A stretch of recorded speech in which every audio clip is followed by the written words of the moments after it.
Welcome, everyone, to the 99th weekly episode of Marked Out Radio. We are the premier podcast focused on the hobby of collecting autographs and photo ops from celebrities. We talk about autograph conventions, on-the-street encounters, and everything else about the hobby. I'm Sean. And I'm Dana. We have so much to talk about this week, the least of which is the fact that we both dropped big bucks on items out of the blue. I can tell you why I dropped big bucks, and why did you drop big bucks and what'd you buy? Yeah, exactly. Because this, what was I doing? I was sitting on the couch, and let me tell you, sitting on the couch with nothing to do is a dangerous endeavor for me. Are you the same way? Kind of. I'll usually not spend more money if I'm sitting down. I'm pretty much I can chew gum and walk at the same time when it comes to spending money. But I understand where you're coming from. Honestly, it's what made QVC and HSN all that money over the years. People sitting on the couch just shopping. Well, yeah, I couldn't do anything else. I couldn't go outside. I couldn't drive. I couldn't do anything. I couldn't even really read or watch TV comfortably. All I can do is use my phone. Kind of, Thankfully, I'm right now. I'm a lot better. I can do all of these things. I can drive again, but I had nothing to do. And so, I started remembering, you had started giving, the problem was you had given me a tip about a certain company whose auctions sometimes provided really good deals on items that were pretty high end. And so I was following a bunch of those, and I wound up picking up 2 items, one of which I should not have bought. It was just dumb, but I got it at a first steal. And one of which is a really good item that I'm very happy that I bought. So the first item, I only know one. Yeah, I didn't tell you the other one. So the first item I bought, actually the first one, was a full-size theatrical dual-sided Spider-Man poster. Now, it did have a little bit of damage, but it was signed by Willem Dafoe. Ooh, and it was a nice graph on that. Now you gotta get that in for Franco. I don't think this time, but I was entertaining the idea of doing that. Yeah, but I'll actually look into seeing if there's time, because a little bit of damage, nothing crazy. Really, really, really, really good price. We're talking $120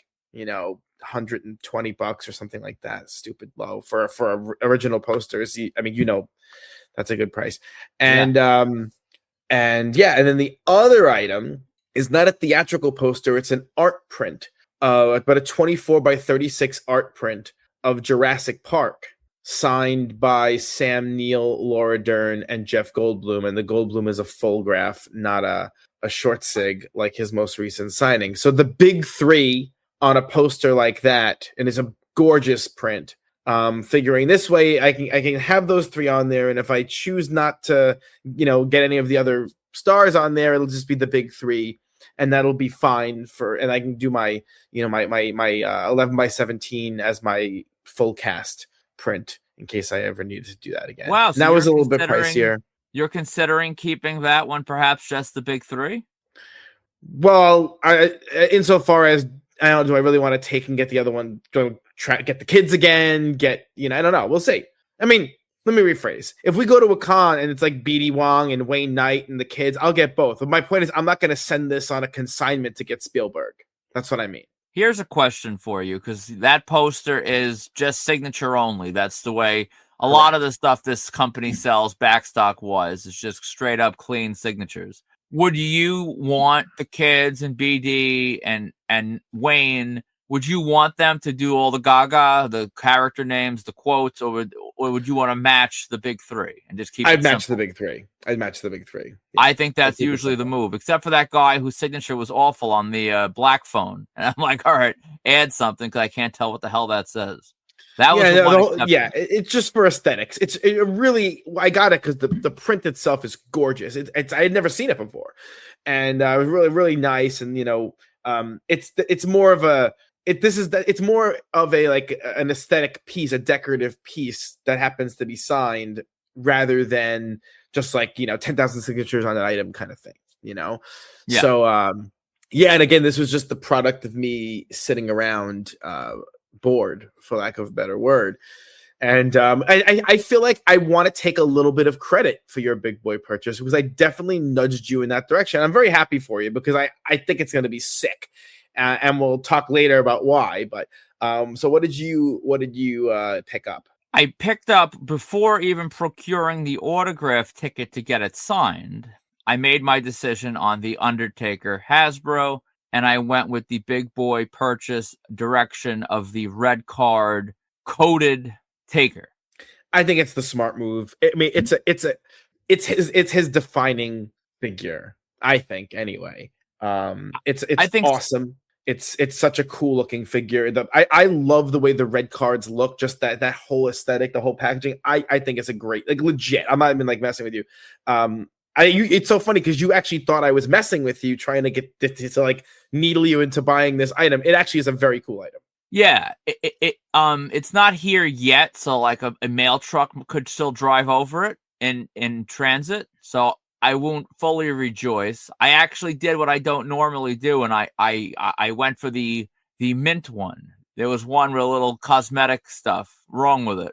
But I figured if you're going for this like showpiece, you shouldn't really have cosmetic stuff if you can avoid it.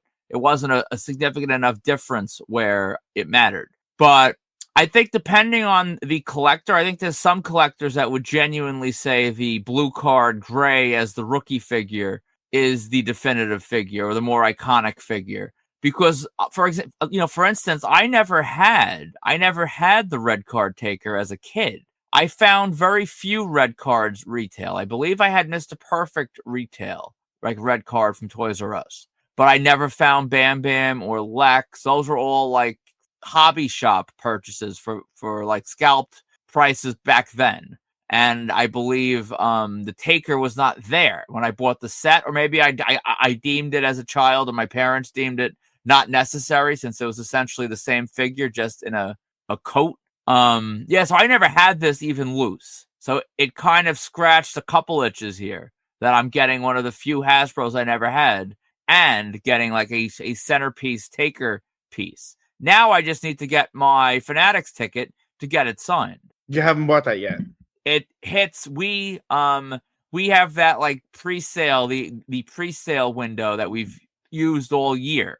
So hopefully that is still lucky, and I'm able to get my Taker graph and my Oba photo op before the general public descends. Taker graphs are not selling out. Come on. No. Last time he did something like this, he actually did sell out. I don't know if he'll sell out on the pre-sale. That I doubt. And now I have to decide if I'm going to do anything else. I have the Bone Cruncher. I have the full-size original SummerSlam, the Taker Austin Highway to Hell piece. That I've always said that would be the piece I'd get Austin on first. So, I don't know. I got to see what else I'm doing. I got to see what he is. He's probably 300 nowadays. So, all right, to me, Bone Cruncher, yes. Poster, no. That's my official. Wow. What you would do Bone Cruncher over full-size poster, and you think Bone Crunchers are like literal like turds in plastic? But you like that. I when I criticize those items, it's because I think your taste is terrible. But I understand why you were a kid, you bought those things, you had them. There's that value, which I do understand and appreciate. Those full-size wrestling posters. I mean, full-size movie poster, yes. Full-size wrestling poster, unless it's a major event like WrestleMania 1 or WrestleMania 3, or for me like WrestleMania 18, where it's like I guess I mean. Or I'll tell you. So like when I was deciding when I was gonna get Austin, Tyson, and Shawn on an item, it was either like a Mania 15 full-size poster or the Mania 15 jacket, and I went with the jacket because to me that's just like a more interesting item. The full-size wrestling posters only because I'm gonna be honest, I just would never fathom like framing that the way it would need to be framed and then hanging that up somewhere. It's just not something that would be interested in. And also I know the tendency with these full-size wrestling posters is to get, every scrub on there. And then it becomes just a mess of ink instead of something truly nice. I've already gotten Foley and the New Age Outlaws on it. I meant Cousin Elmer, right? I'm sure, or whatever. And the referee or the guy who's in the dark match. We forgot to put on this list the Earl Hebner thing. No, I got it on there. Oh, you did? I'll tell you anyway. But at the end of the day, the problem is you're paying $300 for an autograph. You don't want to get so many things, especially since you're still one day hoping for a discounted rate at some point. And so you get the things that you really want. And for me, the figures always come first. I don't know why, but that's whenever I had my figures, those were the first things. The figures were first, the belts were second, and everything else was everything else. That was for me. And so I guess I'm exporting my logic onto you a little bit, but you generally follow that rule too, no? Yeah, I think honestly the only way the poster would get done is if I did 3, and I don't think I'll do 3 with my current Fanatics Fest receipt. So yeah, I think I agree with you. Bone Cruncher Series 1, red card Taker, and I guess I'll just never do the blue card Hasbro because it's like it's cheap enough. The autograph price is what would really get you, but I mean it's redundant. Honestly, it's the same figure, just less cool. I don't really see. I don't do the rookie figure thing. It doesn't. I have a couple by chance. So yeah, I think I'm going red, and that's all. It's so funny how like I could see where one could get sucked into the rookie figure like concept. You're already getting figures, and how do I make myself not buy every figure under the sun? Well, I only go for their rookie figure.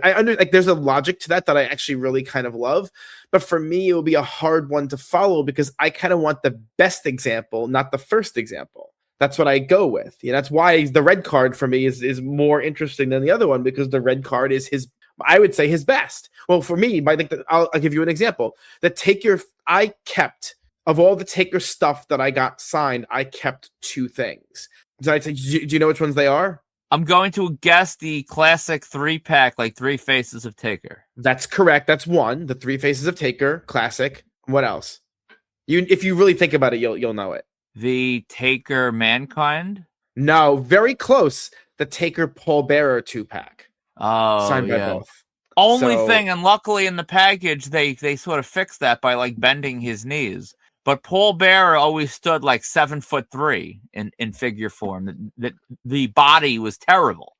So when you'd have that set loose, he was the same height, damn near as Taker, maybe taller. But in the package, it doesn't show. Yeah. For me, the only version of Undertaker that I actually ever found palatable was when he was with Paul Bearer, and that was like an iconic set. And especially because to me the Classic Superstars set was all about capturing those moments from the past that I really liked. And so I thought that was a great set. I got Bearer on there, and then I got Taker down in Tampa later on. And so I had that's my only Paul Bearer autograph. Maybe I have him in the encyclopedia somewhere too, but as well. And I just like those 2 sets, and those are, do you know where they are? In your parents' basement collecting mildew.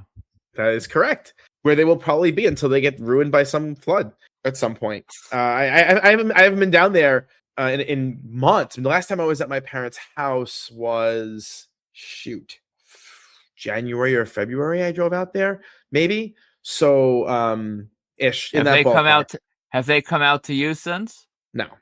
Wow. So I would say maybe January or February was when I was last out there. I could go through my phone and figure it out. And so that was when I was last there.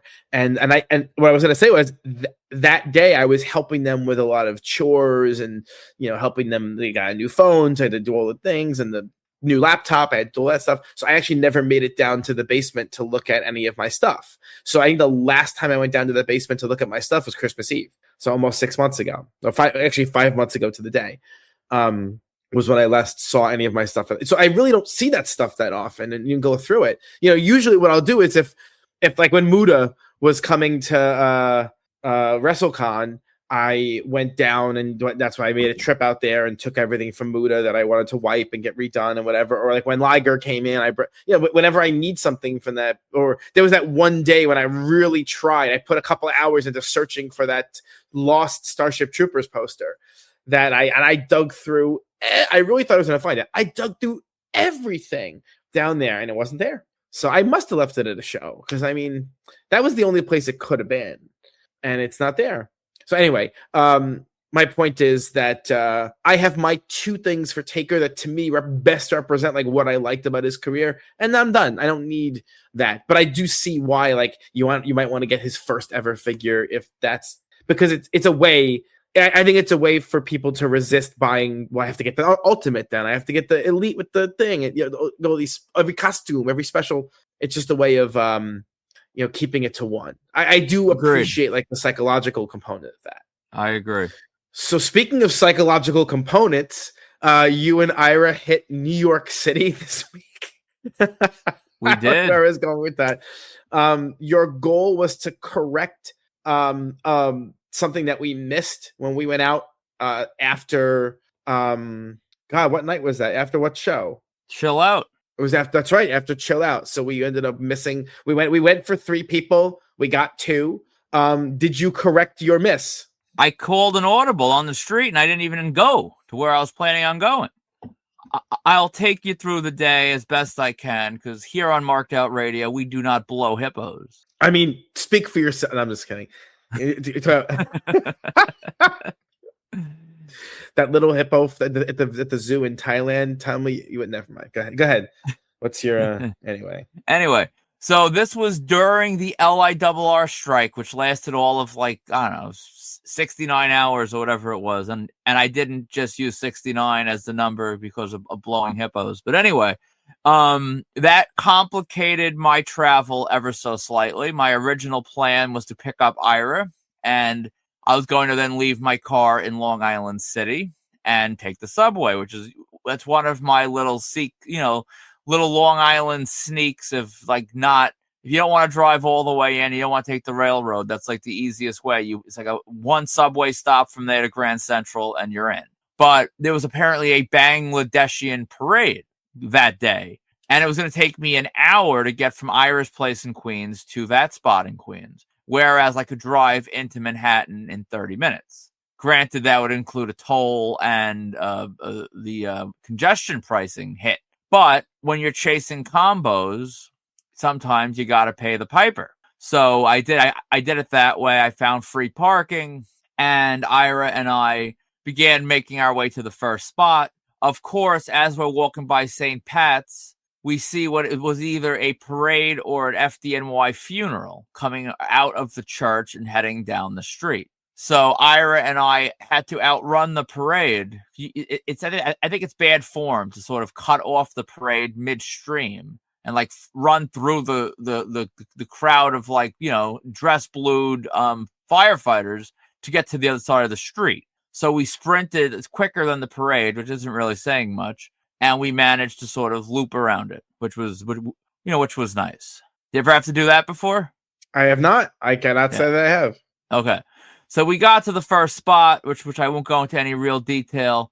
John Bernthal was one of the names, and I can honestly count on probably one hand the amount of times I've seen this happen. But John drove himself. He had actually, I'm not going to blow his spot like that by giving the details of his car, but he had a very low key car. He didn't hop out of a Lambo, and he drove himself. He hopped out, nice as can be, as he pretty much always is. He's one of those guys that his star honestly keeps rising. He does cons when he can, and he's still the same dude he was, like, Walking Dead era before he did real cons, and he never changes. So that was nice. And then the other name we were waiting for was Eben Morse Bachrock. I don't know how the hell to pronounce his last name. It took me enough effort to figure out how to pronounce his first name. And he, of course, was late, which is what killed me from righting the wrong from 2 trips ago. And he came in, and of course, when he came in, he's holding hands with his 11-year-old daughter. So that was a no-go. He wasn't doing it. I honestly, I didn't even, like, fully, like, approach him. He knew what we were waiting for, and he kind of shook his head no.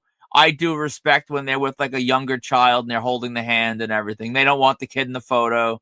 It is what it is. I respect that. So that was a bust. And then I called the audible. And so what'd you go for?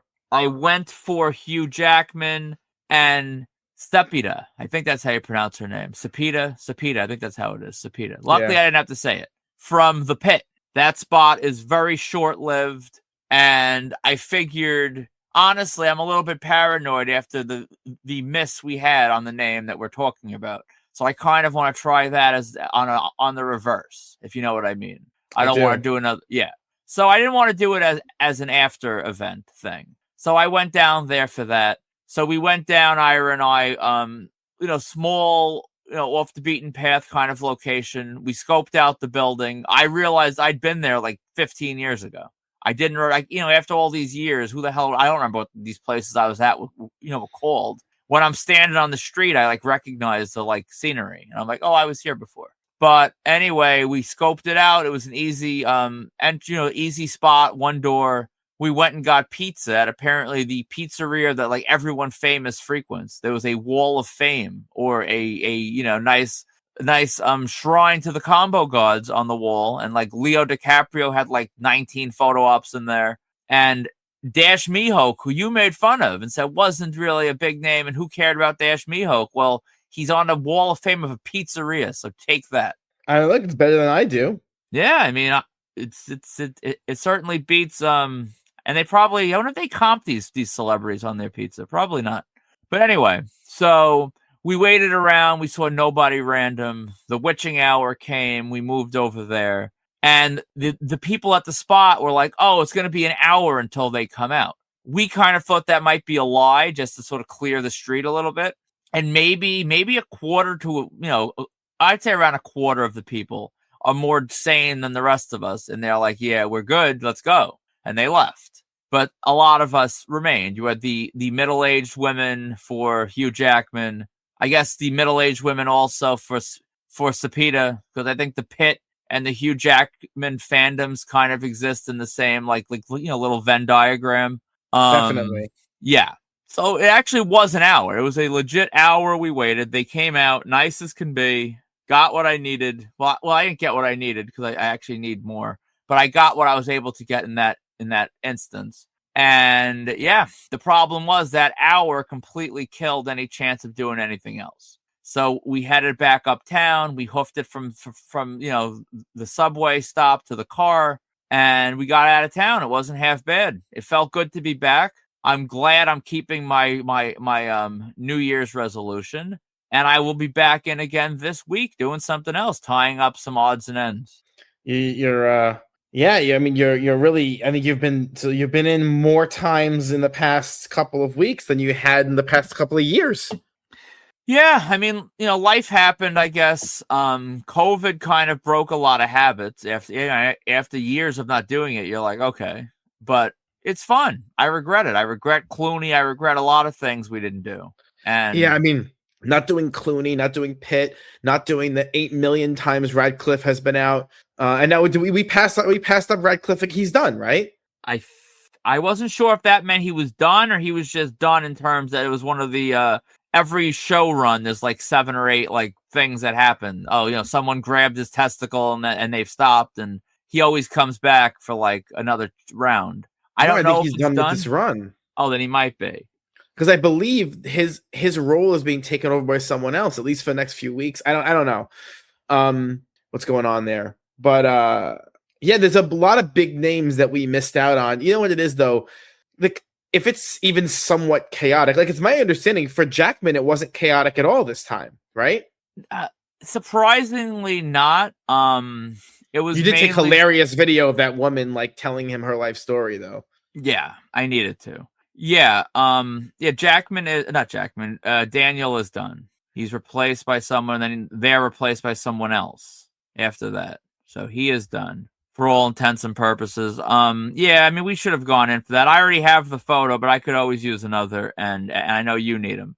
Now we gotta just get you back into the city. Because I know for you it was never a very common thing. You would do it maybe once a year, maybe twice a year on a good year. It had to be for something okay. So when we used to go to a Law and Order set or White Collar set, where you could bang out a couple of names from a show or Boardwalk Empire, a bunch of names from a show that I liked. It's worth it spending the day there, but it's just brutal spending time for a person whom you may or may not get, and you have to and really I think I've explained this before, but I can stand around and dissociate with the best of them.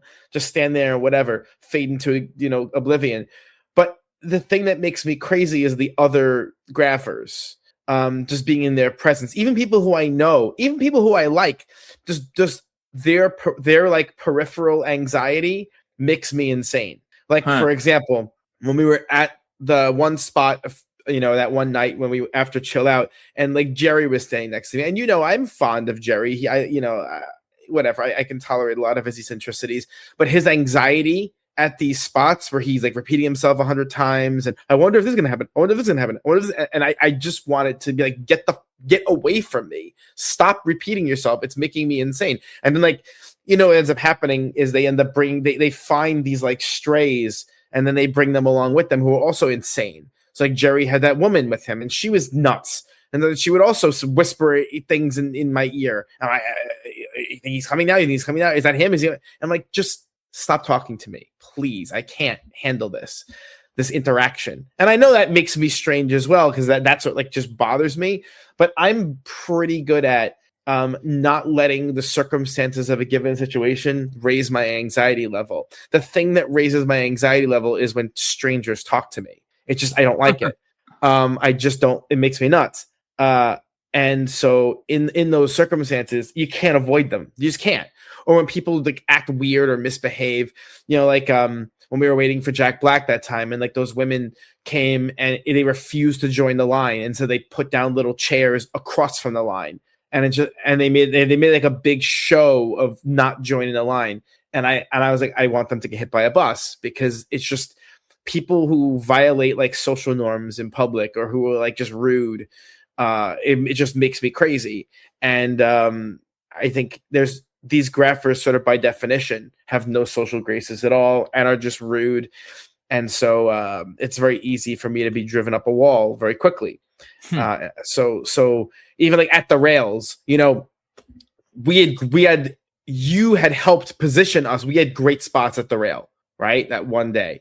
And because we had such great spots, people kept like pushing against me because they wanted to get in better. And I feel like their bodies touching me and like getting closer to get away from me. Stop touching me, but I know that's all part of the game. Yeah.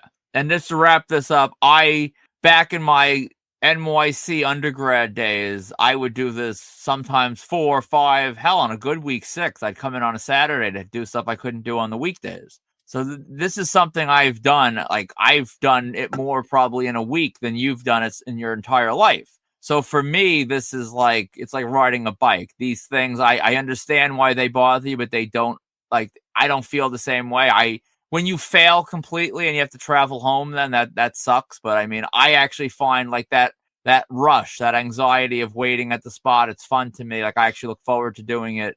I like that. And this week I'll actually I'll be rolling completely solo, no +1 or anything, which, as much as I love my +1s for these things, it's like, it's liberating on a different level when you just sort of, you move like a phantom, and you don't have to like sort of answer and say, oh, let's go here, let's do this. You just sort of move as you want. I wish you wanted to do it on. I would have gone on Tuesday. I just can't go on Wednesday. I have a very important golf outing, which I will be dressed like a golfer. Only I won't be playing like a golfer. I actually have a pair of golf shoes that I got some help with. What? How much do you have to pay for this? $225. Oh my God, that's high. I mean, for golf, it's cheap, but. Truth be told, I actually enjoy it. It's a fun day with friends out on the course. I usually drive the golf cart like I stole it, and you eat good food. It's fun. I enjoy it. It's catered and whatnot. Yeah, you get like food before you go out. You get a whole dinner spread, open bar if I actually took part in such things, which I don't. Yeah, and it's a good look at work. Yeah. No, I completely understand why you do it. We don't do things like that's a very kind of elaborate thing. Our things are smaller and cheap. I mean, I have to go to a party, actually.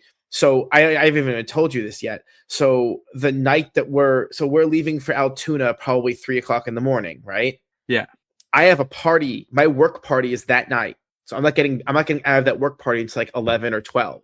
And then we're going to drive to Altoona at like 2. So that work party I already paid. It's $125. So normally what I do is at that party every year, it's in walking distance from my house. So I usually show up, and let's just say I get my money's worth out of that $125. I can't even do that this year because I'm driving to Altoona. I say get completely shit-faced, and let's see how far we make. If it'll be an interesting ride at the very least.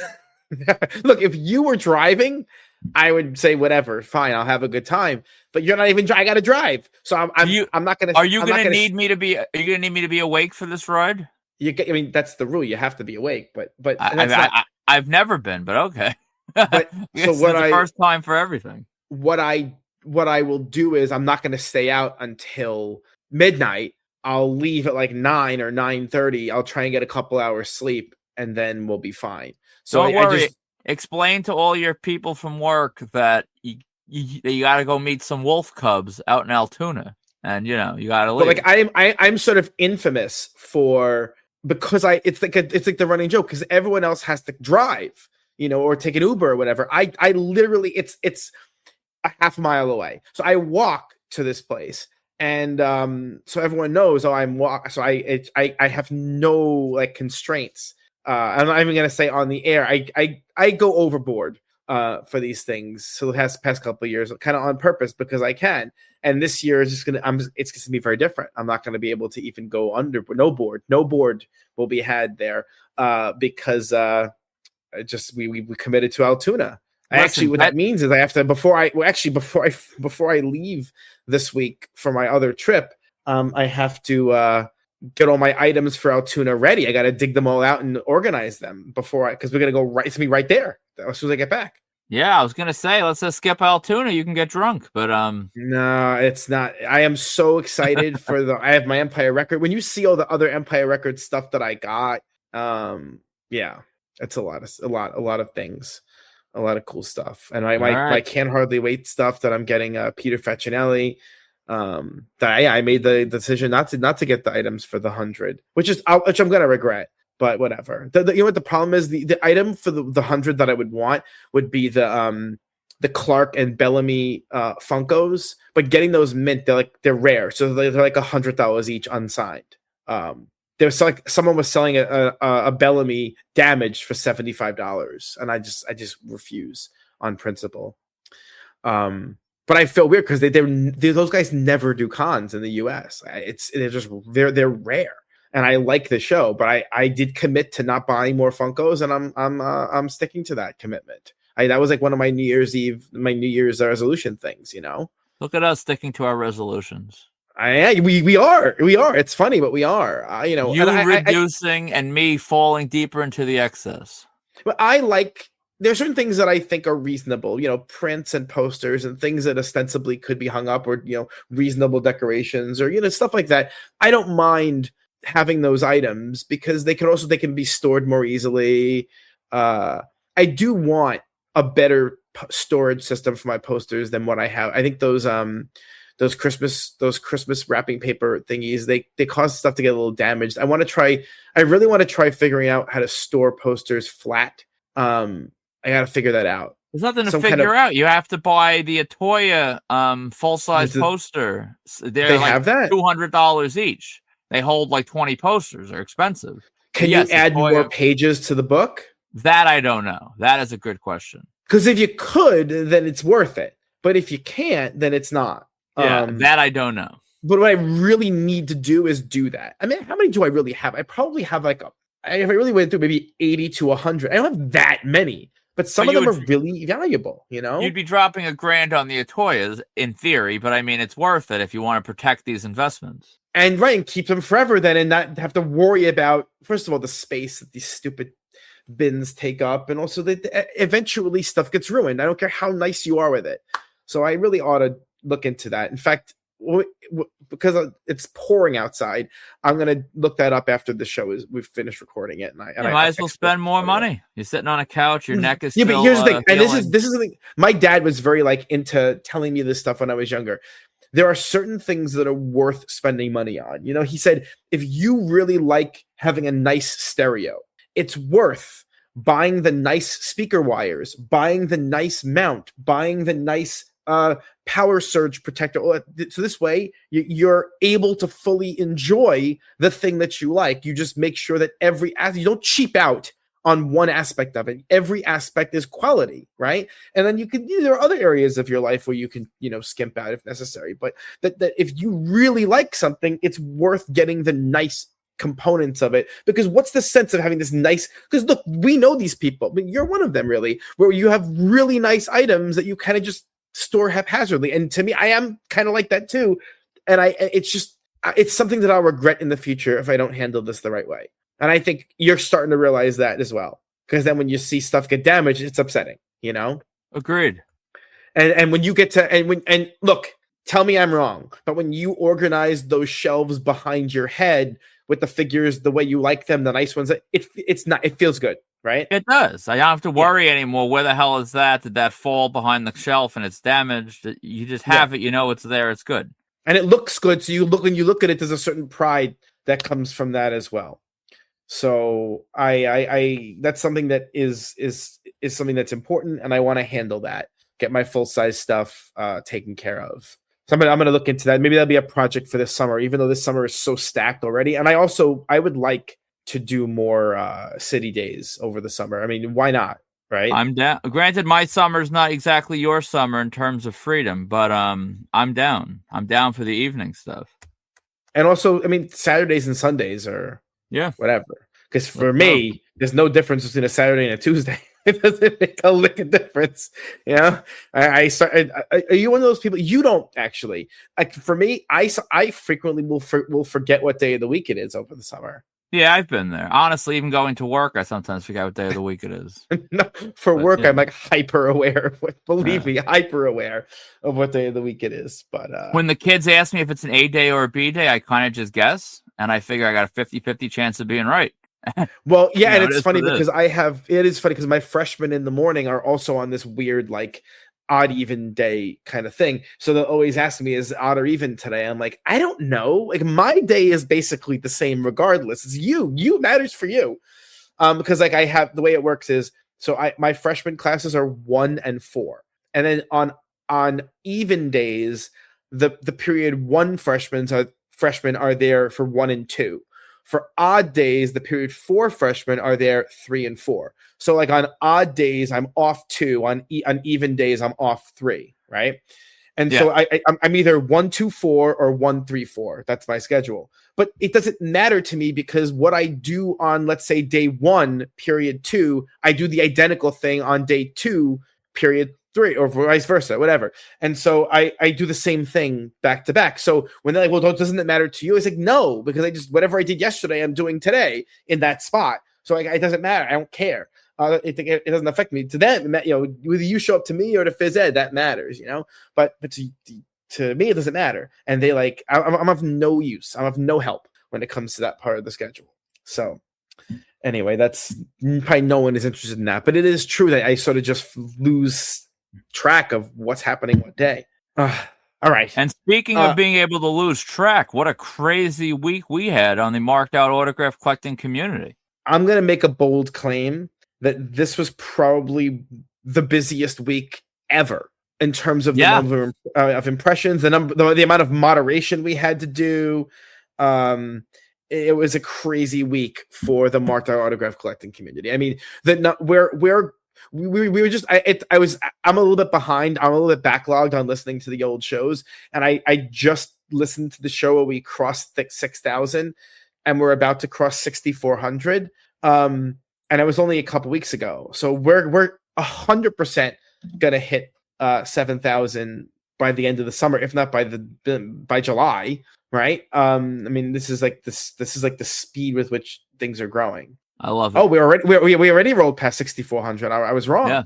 I could see a scenario where we hit 10 by New Year's Eve. I'm not predicting it because that would be a huge wave that we'd have to catch. But I mean, it's funny you're not predicting it because you know who predicted that. Oh, that's right. You did predict that. That was one of my predictions. But you're looking kind of smart with this one now. It's moving. 10 is coming. Yeah, we will be there, and then there is a not too distant future where we're going to be one of the bigger autograph collecting communities out there, probably in the top 10 or so. We're not there yet, but we're growing at a pace much faster than those other ones. And that'll obviously slow down once we go private, if we ever go private. I don't think we're there yet, nor do I don't want to be there yet, because we've already in the past couple of weeks had brand new members come in who found our stuff randomly, who are really great people who contribute a lot. And I like that. I know we're going a little long now on this opening segment, so I don't want to go crazy on this point, but I'm of the belief I don't really ever want to go private. I understand why some want it, but 6, 7, 10, 20, 50, let's keep going. And we just bring in more people for moderation if needed. You never have a difficulty finding, free labor in these communities. They want it. They want to do it. I just know the amount of moderation I had to do this week was a little bit unpleasant. And even people who I like, even people who should know better, when they see crazy people start posting, then they too sometimes get crazy. And it's like, what are you doing? I don't know if you noticed there was a post. I'll talk about it when it comes to it. Let's talk about the board engagement this week. So we're gonna jump right in with the biggest post of the week, and it didn't have the funny is it didn't have the most impressions, but it by far had the most comments and it's inspired the kind of most craziness. And it's so funny because I thought it was such a benign post, all things considered, but Josh, his post kind of broke the internet. He reported on an experience with Jakob Dhillon of the Wallflowers. Jakob Dhillon, of course, being Bob Dylan's son. And where basically the story was that, Josh was pretty happy with what he got. He got a photo op and a couple of autographs at a Jakob, but the Jakob was really rude about it and hostile and, abnormally so. And it just kind of inspired the worst in people. I thought I liked the way Josh writes, honestly. I think he wrote very clearly, and it was very to me. I've never met Josh, at least I don't recall ever meeting him. And he seems like someone who is normal and who I would get along with. Like he doesn't come across as a strange, like insane person. And so people treating him as such just came across to me as very odd. Well, Josh is a great guy from my dealings. He's the one that tipped me off about Jadakiss. So he's aces in my book. But it comes down to a couple of things. You get some of the interlopers who just think the whole concept of wanting autographs is weird, which I mean, yes. To be fair, though, that wasn't really who invaded. That wasn't really who invaded. That wasn't that type wasn't in this post. A couple, but that wasn't the bulk of it, yeah. Then you had the Wallflower fans who would die on a cross for Jakob and was so very upset. Like, how dare you first of all ask for multiple autographs? How dare you leave the concert at the right time to get a good spot outside the tour bus? How dare you talk ill of this person who is a god among men, and you must just be so grateful that he came near you and inhaled the same air that your mortal ass was breathing. That's the idea that a lot of the people had, and it's just, as it usually is, completely deranged. You can get things, and the person can still be a douche. Those two things can both be true. He doesn't owe anyone anything, and obviously he was nice enough to do what he did, which Joshua mentions. But you can still be very just rude and off-putting, and as a genuine fan of someone, or maybe not so much of them, just as a collector that is not there to sell, it's never a good feeling when you get the, oh, this is going on eBay type of snarkiness. What was so funny about it was that was the snarkiness. I get this going on eBay. And then Josh said, go ahead and personalize it. I'm a fan, personalize it. And then there were people who weaponized that and was like, he even personalized for you. It's like, no, but the whole point of asking for personalization was to prove that he wasn't going to be selling the items. Not that there's this massive demand for Jakob Dhillon items, because there isn't. That is the product of fame and fandom. And I'm not comparing Jakob Dhillon to this, but it's the same concept. So bear with me really quick. Where we had a world where everyone knew that R. Kelly was a pedophile. Everyone knew that Diddy was doing some freaky stuff at his parties. But we liked their music, and we kind of just rocked with it and said, whatever, it's fine. He married a 14-year-old. Okay. And that's the same thing here. Doesn't matter what Jakob Dhillon does. And I want to be clear. What he is doing is nothing close to what Diddy and R. Kelly did. He was a little bit rude after a show. Fine. The combo gods might disagree with that. But yeah. Only that. that's the way the fans are. It doesn't matter what the person does. And I was thinking to myself while writing up this outline, I don't think there's a single person that I would actually like go white knighting for and defending their bad behavior or, whatever. Like, I wouldn't care. If someone would have come on and said Robin Williams back in the day was a piece of garbage and he was an asshole, I don't think I would have wasted any breath besides maybe making a post bragging about what I got. And I would have moved on if I even would have done that. Like, there's no one I like enough, which is probably deranged that I travel and spend tens of thousands of dollars meeting people. And I maybe I should have this level of devotion and fandom, but I don't. And I don't really understand it.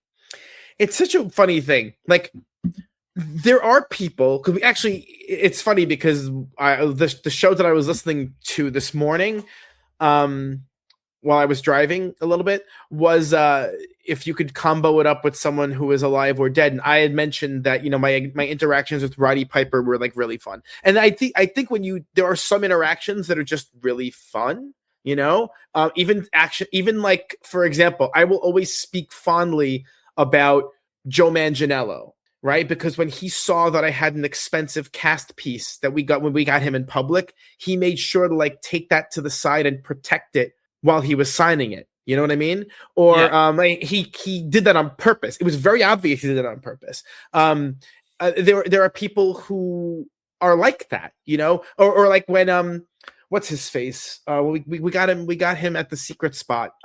Who played King George in Hamilton? Why can't I remember his name?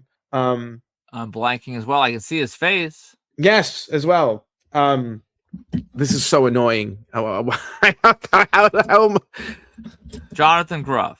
Jonathan Groff, right? Yeah. How cool he was in public. He was just super cool, right? So those stick out in my head. Even at cons, right? My first time meeting Casper Van Dien, how he was like having such a good time and yelling out quotes from the movie and just really, really hamming it up. I like that stuff. That stuff is funny.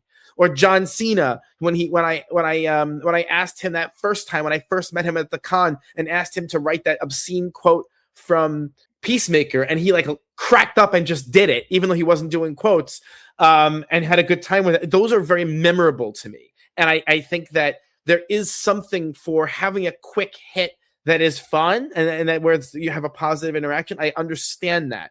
But the reverse, where someone is a jerk, like I don't care who it is, if someone's a jerk, I have no problem saying, yeah, they weren't that nice. Look, I love Gary Oldman. Gary Oldman wasn't nice when I got his autograph. I don't have like a problem saying that. I love that movie when he was in Interstate 60. I love that I got him on that poster. I love all of that. But he wasn't nice when I did it. And that's not a problem saying that. He was a jerk. Whether he was in a bad mood or whatever the reason was, I don't know. But I mean, that day we did really well that day. We got John Leguizamo, we got Pink, we got Gary Oldman. That was a great day, right? Now, those three, I was of the three, I by far was a bigger fan of Oldman than I was. Oh, we got the day was Ray Romano, John Leguizamo, Pink, and Gary Oldman. That was that day. Of those four people, by far, I was the biggest fan of Gary Oldman. He was the worst to us out of any of those four. Is that inaccurate? Yeah, I luckily got a better experience with him. That is like sort of it's the memory I more like hold on to now. But yeah, he was definitely a very, very abrupt. It was not the Gary Oldman I've always heard about. And there's nothing wrong with saying that. We're not dragging. No, that's the point, right? I don't care. Like, is it weird for me to say actually Pink was amazing? She was so fun and friendly, and like getting Ray Romano was easy and fun. Like, no, there's no big deal for me to say, yeah, Oldman was in a bad mood. Who cares? Like, I will never understand the impulse to protect the celebrity in that moment, or like, make excuses for them or whatever. Do I have a problem with Gary Oldman? No. Would I go out for Gary Oldman again? Yeah. Does it really change my perception of him? Not particularly. He's an old man who might have been grumpy for whatever reason that day. So what? Harrison Ford was a jerk to us that day. Was I over the moon that I got him? Yeah. Does it change my thoughts about him in any meaningful way? No. Will I say to people, yeah, Ford can be a little bit gruff? I would say that because it's true. So I will never understand, like, and there are a couple of these women who were like clearly, not only women, but were like really coming in and be like, oh, Jacob is an artist and, you know, he has to contend with, you know, low lives like you, stuff like that. And I'm sorry, Josh, because I hope some of these were deleted before you got to see them, because these people were just like real lunatics. I just don't understand. I just don't understand that impulse to make excuses for strange behavior. It was transparently obvious that Josh, in that context, he had like an old concert ticket that he was asking to be personalized. He is not a, you know, a grapher trying to make money. Granted, even if he were, I still don't think that's a reason to be rude to someone. Like, if someone is doing something that I don't like, that doesn't mean I'm going to be rude to them. You know, it doesn't understand it. There's no need. Just ignore them or just say, I'm good, thank you. And that would have been the end of it.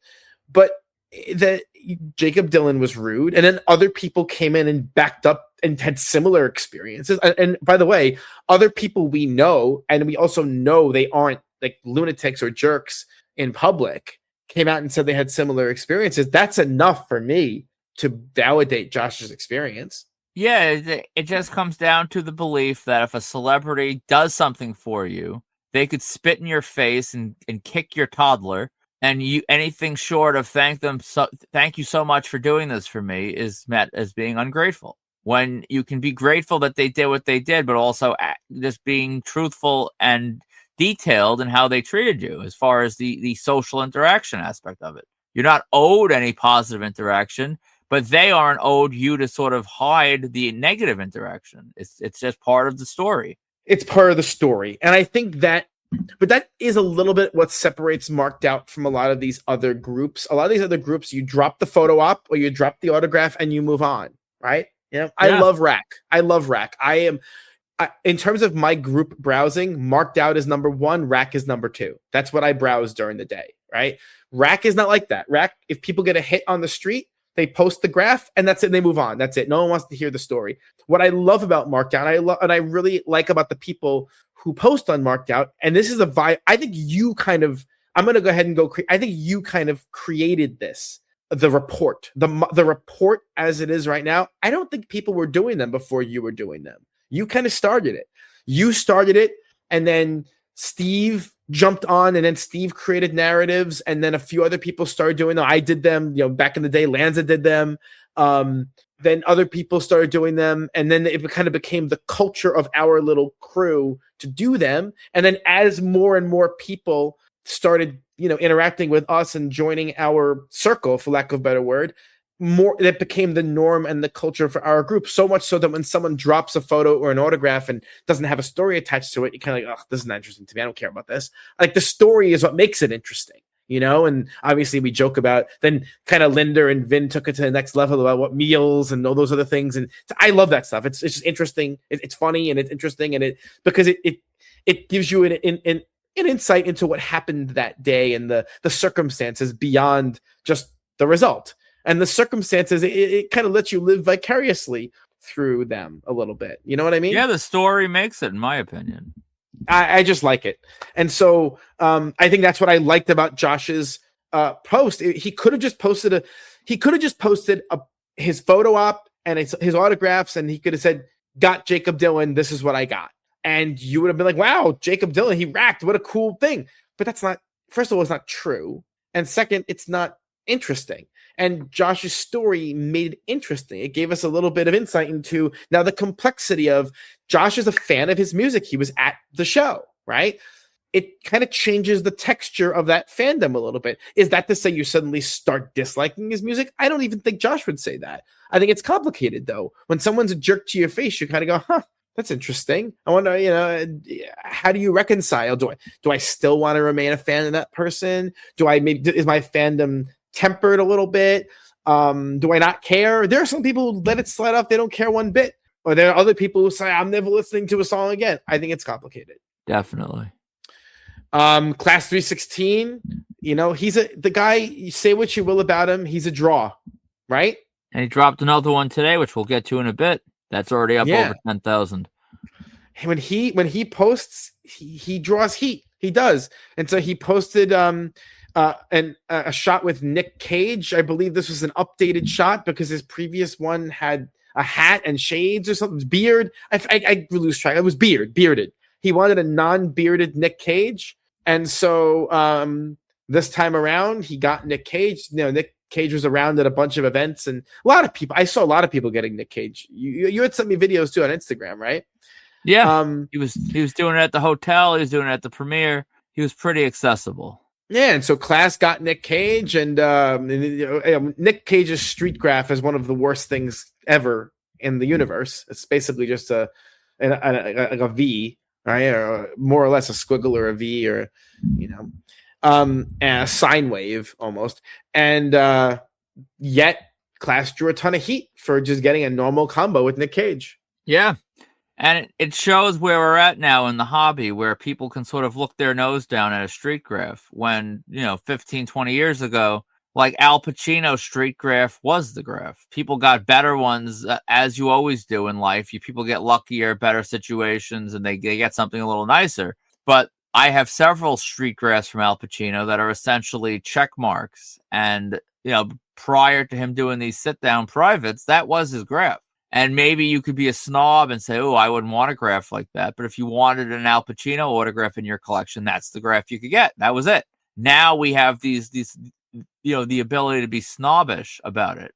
But if I'm in the presence of the person signing a rushed street graph, I'm fine with it. Hell, I'll even buy them for, a reduced price from sellers I trust that got them. I have some in my collection I'm not ashamed of. It's the same. It doesn't bear rehashing entirely, but it's the same concept of how dare you bother Nick Cage, and then insults about why would you want this piece of crap autograph, and a lot of that stuff. And as usual, I go through these threads, and the people that want to just make fun of the entire process, they get banned. I feel like Danhausen with curses. You are banned. That's it. The people that want to say, well, listen, I don't agree with this way of doing it. I think it's whatever. It's morally objectionable to do that. I'm not going to ban them because, you're sharing an opinion. That's fine. And I can't even articulate exactly what separates the two. But when you read it, when someone's just being an ass and just being mean and trying to disparage the hobby versus someone that's like, hey, I don't really know if that's the right way to do it. Yeah, that's all I got for that. I think it's funny, as the group is growing, we're getting more and more and more and more commentary about street graphing. And so, John Travolta was out and about New York City showing off his new face. And Travolta hasn't been around in a minute. He used to be sort of infinitely accessible and sort of present all over the place, and he hadn't been around for a minute, and he was around, and so he was being chased around, and people were chasing him on foot, and they were chasing him on bicycle, and he was trying to roll down his car window and sign, and people were getting crazy. This is nothing more than pent up demand rearing its ugly head, right? Yeah. And the usual debates, go on, which I kind of pull out of people. So I'm not acting like a victim here. Like, oh, golly gee, they keep saying the same stuff. Because I sort of point the post in that direction to sort of drum up that conversation. But it is totally pent up demand. That's the game. People I guarantee a lot of the people that are shaking their fists angry at the people chasing the cars probably have purchased autographs in their life from those very people, or people that act and operate just like those very people. As we've said before, John Travolta is not he's done something, I imagine, organized, like sit down. He did a couple cons pre-COVID. I think he did a private. He did one private, I think, or two privates. The majority of the stuff out there is from the street. That's the game. That if you don't want to, you're going to go eat a Whopper today and you don't want to see how that meat was sort of farmed and made, I'm fine with that. But I mean, as your mouth is filled with burger meat, you're going to go yelling and screaming about the cattle slaughtering industry. It seems dumb to me. I don't think most people have completely, organically farmed autographs. So I'm going to take it a step further. If in your collection you have a Travolta or a De Niro or a Pacino or an Eastwood or any of these guys, with almost 100% certainty, it's either fake or you bought it from a street grapher. So you don't have these people unless there are the people out there getting street graphs. Period. End of story. That's it. So if either you're one of two choices, you either don't have these items, which is fine. You're opposed to unethically sourced items. God bless. You want to be like that. Or if you actually do have one of these items, then you are a participant in creating demand for that. So a lot of these people are in like this la-la land where they think these autographs just appear out of the ether. They do not. The autographs that are on the market of A-listers come from street graphers. Full stop, end of story. That's where they come from. Yeah, this is the game. You show me a street grapher not doing this as a professional, and you're going to see a very unsuccessful street grapher who lacks the product that anyone's going to really want. You do the next one. All right. Speaking of street graphing, Greg 2600 reports on the ABC studio, the one up on the Upper West Side, where Regis and Kathy Lee, Regis and Kelly, The View, I think, was also involved in this. Or actually, I think The View might have been on a different street, unless it was the same. It actually may have been the same building. In any case, it was a staple of the morning routine. I spent many a day when I should have been in class outside that studio. It was really a special place, better and worse depending on the ebbs and flows. Politics aside, for sure, but current President Donald Trump used to just walk out the front door of that studio and was infamously easy, would just stand there outside the studio, that the audience would go in that door and would just sign and take pictures. And I always wanted him for The Apprentice and the WWE stuff, and I never went. And now, for better or worse, he's like one of the most infamous people in the world, and I'll never pony up the bucks to get him. And like that was a regret, but that was one of the spots. And it's this news comes the same week where the Ed Sullivan Theater, where Letterman and later Colbert recorded for years, and that was a Monday through Friday staple. People would line up there. I never did the Ed Sullivan as much as other people. I did it a couple times. Most memorable was the time I got Jason Segel over there. The same night I had a Patrick Ewing meet and greet. I remember Lanza got to the Patrick Ewing meet and greet earlier than I did because it was taking Segel longer than it should have, and I was still there, and I didn't want to give up my all the time I put in. Ended up getting him and making it to Ewing in time. But, all of this stuff matters. When you look at street graphing and you start taking, like, all of a sudden there's no Colbert show. Like, what do these celebrities do? That was an accessible spot. That was a draw to get them into the city. This all changes. And it's the, old spots go away, new spots rise. It's like the AOL build that was good for a while, went away. That's the game. But it's always sad to see these ones that, like, the OGs were doing back in the 90s. And now they're gone. Yeah, I mean, it's the end of an era when these spots that used to be the spots for people just disappear. That's it. It's over. And I guess you can lament that fact, or you can adjust and figure out where new things are going to happen. I mean, I do agree with you though that the era of the late night or show is over. They're not going to. I think within you go 15 years from now, the idea that you're gonna be graphing the late night shows. There's not going to be anything to do. Or people who go on promotional things will do all podcasts or via video link or whatever. That the value of the late night format has been declining for a long time. And this is just one, I guess, additional data point establishing that. So, yep, the good graphers adjust. Gotta, or get out of the game. That's how it goes. What else do we have? This story was making the rounds on not only our group but other groups as well. Noah Kahan. Full disclosure, I'm not 100% sure who this is.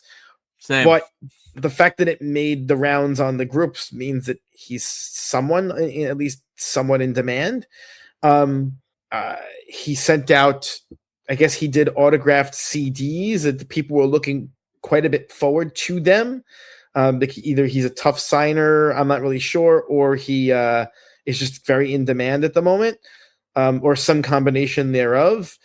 It's my understanding the widespread belief is that the autographs were real, but they basically looked like Lady Gaga autographs. Did you see the controversy when Lady Gaga has sold her stuff? Yeah, they're awful. And just to sort of give an update on who he is, this dude's running Citi Field back-to-back nights in July. So you're saying we're ignorant here?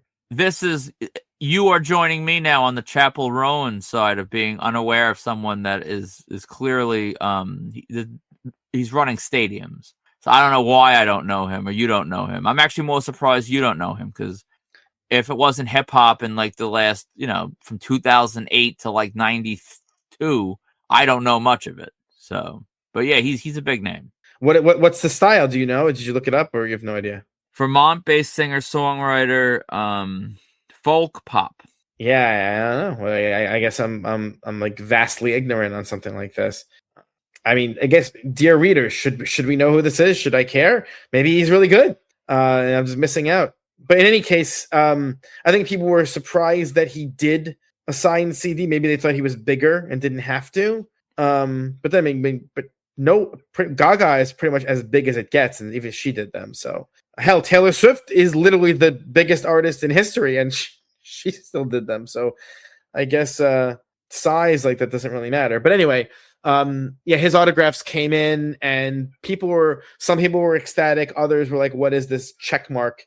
This is an embarrassment." But that's how it always goes, it's very rare that the pre-signed CDs these days are, number one, authentic, and even if they are authentic, they come back looking like someone just stuck a pen up their ass and twerked over a piece of paper. That's how it looked. So yeah, if you're upset about the quality of the autograph, I think you're in the wrong game. Stop buying this stuff. You're not going to be happy. Authenticity complaints, by all means, that's fraud, and that should be talked about more than it even is. But if the person's giving you a check mark and they're running 2 nights in a row in the same stadium, I mean, they don't. I feel like one of those idiots now defending bad behavior, but they don't owe you their their contract signature. They're giving you an A-list megastar giving you an autograph for the price of a CD. If it's not the flashiest autograph and it's real, I mean, I think that's a win. And if it's not a win for you, then buying these types of things shouldn't be your bag. I think the issue is that people feel like, what's the sense of doing it if you're going to deliver such a low quality product? You know what I mean? Like, why promise something you really can't deliver? But there are other people who are happy with it. So if that's the case, it's funny. I used to really follow these like signed CDs, signed vinyls. I used to follow them. I used to buy. So I have a whole bunch that I've bought in the past that I thought were good deals. But I just don't even follow it anymore because I'm assuming that most of them are fake or just hideous. And so I stopped bothering, Very fair. Jack posted that awesome photo bomb again. I love that shot of his son posting in front of Punk when Punk is in the ring, like looking beat up. It really looks like Punk saw he was being photographed and made a face on purpose, doesn't it? I'm pretty sure he did. Yeah. As my Edward James Olmos shot shows, Punk appreciates a good photobomb. Yeah, I really think that as much of a jerk people say he is, I think he gets a kick out of kids. And also when he went there, years ago, when I saw him in ROH and when he first came to WWE, I didn't quite understand what the hype was about him. I think he might go down as one of the best ever in terms of being able to understand what the crowd wants and draw heat off of that, because he's just so good at it and he's so compelling as a performer. I think he's one of the best performers ever. And he's not a Shawn Michaels, Kenny Omega type of like his like work rate and flips, and he's not going to get 47.5 star matches, but the psychology and just knowing what to do, less is more. He's an old school, like top of the card guy who just gets it. I love him. He's one of the guys every week. Like these weeks he's not on right now is actually a lot less entertaining for me. Yeah, he will wind up being one of the all-time greats, I don't even think I think people don't even give him as much credit as he maybe deserves as far as how good he actually is. I mean, he put on the best performance at Mania this year, in my opinion, and he's Yeah. a 50-year-old man practically, and that. And I don't even just mean in terms of the athleticism, in terms of drawing heat, in terms of being emotionally compelling. I think there's very, very few who can do it as well as he does. And so when you see that, even the little things like, he sees the kid getting a picture and so he makes the face, this is something he's doing while he's performing, and it's part of his performance. It really speaks to how good he is. And I will never get tired of seeing that picture. It's just hilarious. It's a really, really funny picture. It's really freaking awesome. This is kind of funny because we spoke about this last week, having to deal with eBay customers. And I kind of feel bad because, I do email people from eBay sometimes, but this is funny to me, and we were not sure whether we should talk about it or not, but whatever. This wasn't even an eBay person. This was actually a Facebook message, but it's the same energy. So somebody reached out asking if we still had a rare Barbara Bain item that we had, I guess, photographed but never put on eBay. And it turns out we did have it. And then, asked how much it was. And, this is a funny thing. So I'll tell you what the item is. So the item was an LP soundtrack from that show Space 1999. And we paid like retail for that vinyl. It wasn't cheap, definitely $20-$30 easily. Yeah, I'm looking right now. You're not finding it unsigned for under like $20. And so they asked how much we were charging for it. And what price did you quote? $165, I think. $165 would have been $165 shipped. And no, that was all in $165. And they were like, "Oh, never mind, no thanks." And it's we were kind of laughing about it and joking about it because it's a rare item. You're not getting another one. There's no more out there. Barbara, God love her, is rounding the corner on 100 years old. The only thing. She's almost certainly not coming out again to a con. Yeah. That's why we did the signing with her. Not because we were such huge Barbara Bain fans, but it's because, Bob said, I want to get Barbara out here one last time. And it's like, well, what can you guys... So the conversation, I don't know if we ever talked about this. The conversation was, I want to get her out here. We're not sure. I'm not sure if just the table money will be enough to get her out here. How can you help me out to get her out here? And then he gave me a price and I countered and we made it work for what we would get done with Barbara. Where I was confident that even if we didn't make the money back right away, we would make it back over time. Because to get someone who is in 2 classic TV shows who's still alive, and who, by the way, had a lot of really beautiful photos, really a lot of amazing. She was stunning when she was younger. And just these incredible photos. And us also talk about one of the most fun private signings we've ever done. She was a hoot the whole time. Really just a funny, interesting person. But anyway, 165 was not even a bad price. I originally wanted to message 200, and then I heard your voice where I was like, just, make the sale. Make it, affordable enough. And mind you, we're charging $90 for the prints, which this guy was aware of. And I mean, he doesn't have to buy anything. He doesn't owe us anything. He could pass on whatever he wants. That's totally fine. It just struck me as kind of odd because the only thing rarer than this item signed is honestly the amount of days Barbara Bain has left to live. I don't want to be insensitive here, but like you said, she's in her mid-90s. She's not doing any more signings. And guess what? The second she dies, we're gonna hit at least 20% increase on these listings. The living price ain't the dead price, and even more so for the stuff we got one each of. The prints we could play with a little bit and move and say volume that will still do well. We got one item each of these vinyls and different stuff like that. Those are going up. That's a premium item. Yeah, and again, you don't have to buy anything. At the end of the day, it doesn't matter one way or the other. You're just not getting an item like this cheap. It's not a cheap item. It's a rare item. I'll be And honest, I was actually happy he didn't buy it because I hate having to pack vinyls. So please don't buy it. didn't I give you? I didn't I give you a box to ship a vinyl in? I feel like I did. I thought I bought last time I was over there. I brought a couple of vinyl boxes over. Crap! I wonder if that's where that one came from. I used it to ship a book the other day.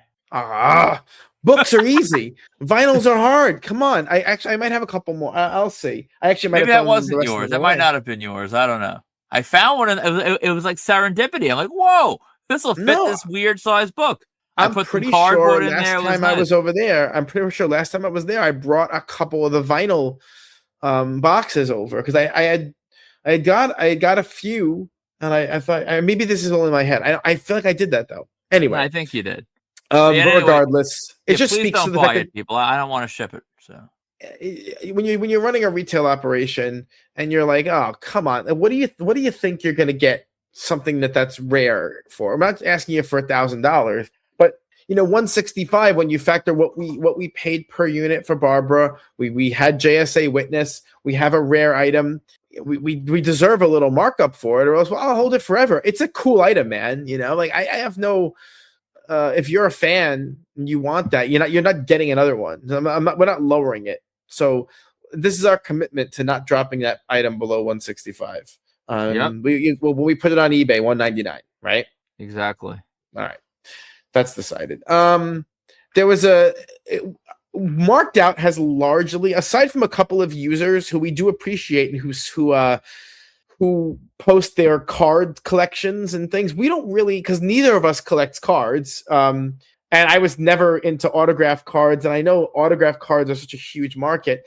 And I know that lately there have been these, especially in the wrestling world, there have been these double, triple, quadruple signed cards where they put like a 1 of 1 or a 1 of 5 count on them, and they go for like stupid money. And so for the first time, we saw one of these kind of hit Marked Out, and there was a whole conversation about it. It was a triple signed card. What was it? It was Roman and the Usos. Was that who it was? Yes. And it was going for way more money than, I think if you even had a 3-pack of figures signed by all three, it wouldn't go for that kind of money. It was a very, very, very, very high price because of the whole card collecting dynamic. And it just, the card collectors are a very unique bunch, and the way they collect is different from the way any of the other segments of the hobby collect. Yeah, that's what it comes down to. I don't fully, honestly, the same way I don't love 8x10s with multiple signatures, I sort of feel the same way about cards. As a former childhood card collector, I appreciate a good pull. I admittedly still could understand the rush of opening a pack. It's that same rush when you walk down a wrestling figure aisle. The same rush when you're waiting outside of a celebrity door on the street. I love a good rush like that. I get it, but it's not my bag, and they're so premium priced now. It's just I appreciate it, but I don't really have any real urge to do it. But it's nice to see this part of collecting hit the group, because it's sort of, I think, the one area that we really have no representation. And yeah, so I welcome more card conversation, but also understanding that I have nothing to contribute. I looked at that card. When I say I wouldn't pay, if someone offered it to me for $100, they'd be like, nah. So when it's going for thousands, I just can't even fathom that. Agreed. What else? And there's one other kind of major piece of board engagement, but we're going to save that as our main topic for the show. All right, so let's go to, we have to go to reports. Lots of reports. So many reports this week. You start. Yeah, leading off, we had Vinny was on the street outside of various spots for Saturday Night Live's finale. He had over 150,000 impressions. This was huge. And unlike a lot of street graphing stuff, it was pretty much all positive. We didn't have any morons coming on there saying nasty things, which was great. He got Mike Myers, Rachel Dratch, and Daryl Hammond, among others. Vinny always does well. He Yeah, well, a great time was had, a late night for him, but a fruitful one. The combo gods were smiling on him. Would you ever do one of those SNL like late night kind of deals, or is that just too like depressing? The issue is for a lot of the names, like one of your phrases that always makes me chuckle is, not to yuck anyone's yum. But if you take Myers out of that assortment, there's not a ton that really tickle my fancy. Like I was never an SNL person like that. So like Rachel Dratch, I appreciate, but it's like I wouldn't stay out until 2 a.m. to get her. And a lot of those types of SNL names, the ones I care about are the ones that went on to do bigger things and different things. And I have most of those. The Murrays, the Chases, Sandler, people like that I have. So I don't think there's really tremendous realistic possibilities at a spot like that. If you told me I could hit an SNL after party and get like DiCaprio or Pitt, especially with this sort of like attitude I have now, that would be a very, very, very strong consideration. But for the typical Saturday Night Live people, that's just not my bag enough for all that. Would you do it? Not a chance in hell.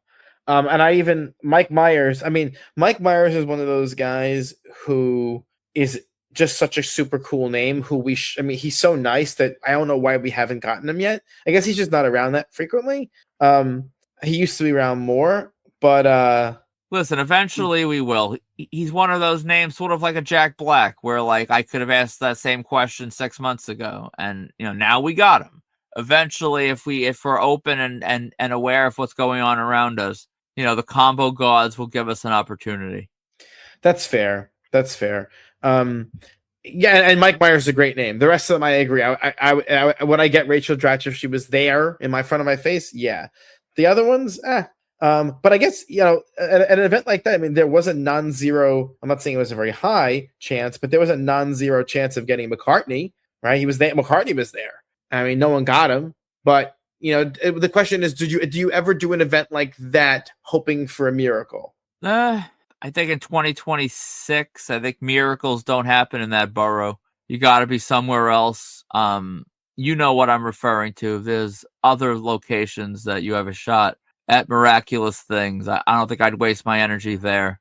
Oh no! Did you see there was a news story where I guess McCartney gave a quote somewhere that he will no longer take photos with fans because it makes him feel like a monkey. Well, guess what, Paul McCartney? I'm going to make you feel like a monkey one of these days. I'll see you somewhere, and I will do something that would go viral and get us a lot of heat. But there will be no consent involved.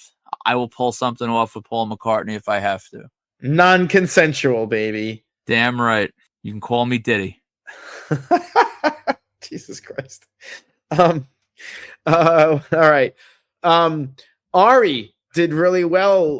Went kind of viral for his Yankee report at the infamous Woodbridge Brewing Company. Just an unbelievable lineup of Yankee talent, but the usual complaints about that company were shared. Sort of a general sense of chaos, waiting for a really long time. They had apparently one giant line, so you were waiting on the same line for A-Rod as you were for Paul O'Neill, and so there was there was just no sort of logic to it. And the quality of some of the photo ops and some of the table photos were appalling. So then, it was a very reasonable question that was asked. If you're forcing people to pay for combos, right? They didn't let people just buy an autograph. It was an autograph and a photo included, which, you know what? I understand. Do you owe them then a photo op quality of a certain level? So what do you think? I think they do. I think the Woodbridge Brewing Company in general is a cesspool. They get good talent. If I lived around there, I would frequent it, I'm sure, because, I mean, why wouldn't you? You have to take what's around you as far as opportunity. But they are run in such a way where complaints and criticism is met with hostility. Nothing is ever done about the issues that fans bring up. And they force you, you got to get a combo. That's why they take it so much money. And then they treat the photos like, a 2006 sports signing with a free photo if you're lucky. And if I have some over-the-table shots I never paid for. And are they the best? No, but beggars can't be choosers, and you take it. But if I'm paying a fair, sometimes still a overpriced combo price for this, and you're going to give me a crappy And I'm not trying to rain on Ari's report. It's an awesome report. Him and his son got great stuff. This is not, and honestly, I'd be fine with all of his photos. That A-Rod photo was blurry as hell. Come on. Well, that might be on whatever. I'm not sure what Ari was using for that. Ari might be one of the point and shooters of the world that you're playing with fire if you have a moron taking the photo. I don't know what kind of camera that was used for that. So I can't blame them for if it was an equipment malfunction.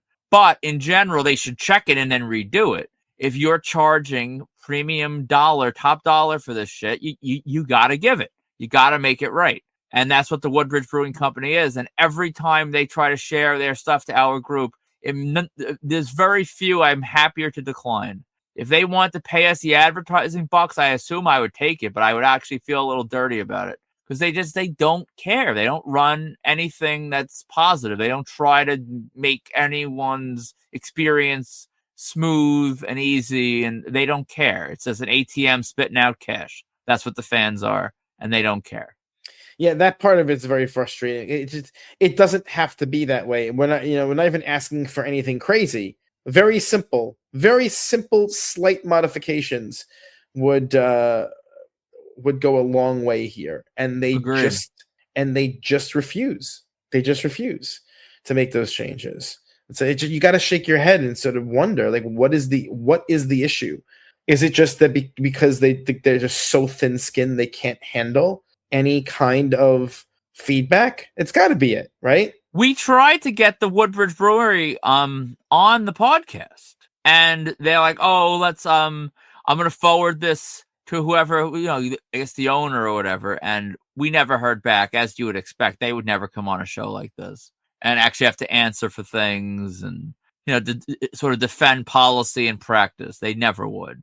But I think that we wouldn't even be like rude about it. It's like, if you're charging money for this, why don't you feel the obligation to attempt to do it right? Did you have no pride in your work or no dignity at all? I think that kind of dialogue would be helpful. But I suppose for them, they sell enough tickets. They don't need anything to be helpful. They're doing what they need to do, and they don't care. It's a shame because it was such a cool report. What an amazing lineup. Probably the best non-sports convention lineup ever. I'm actually still a bit dumbfounded they were able to pull that off. Yeah, especially in terms of dollar guarantees, you're looking at well into the six figures for that day. Crazy. What else we got? The little rat, Zach Linder, had a couple of reports this week. He hit the 80s wrestling con.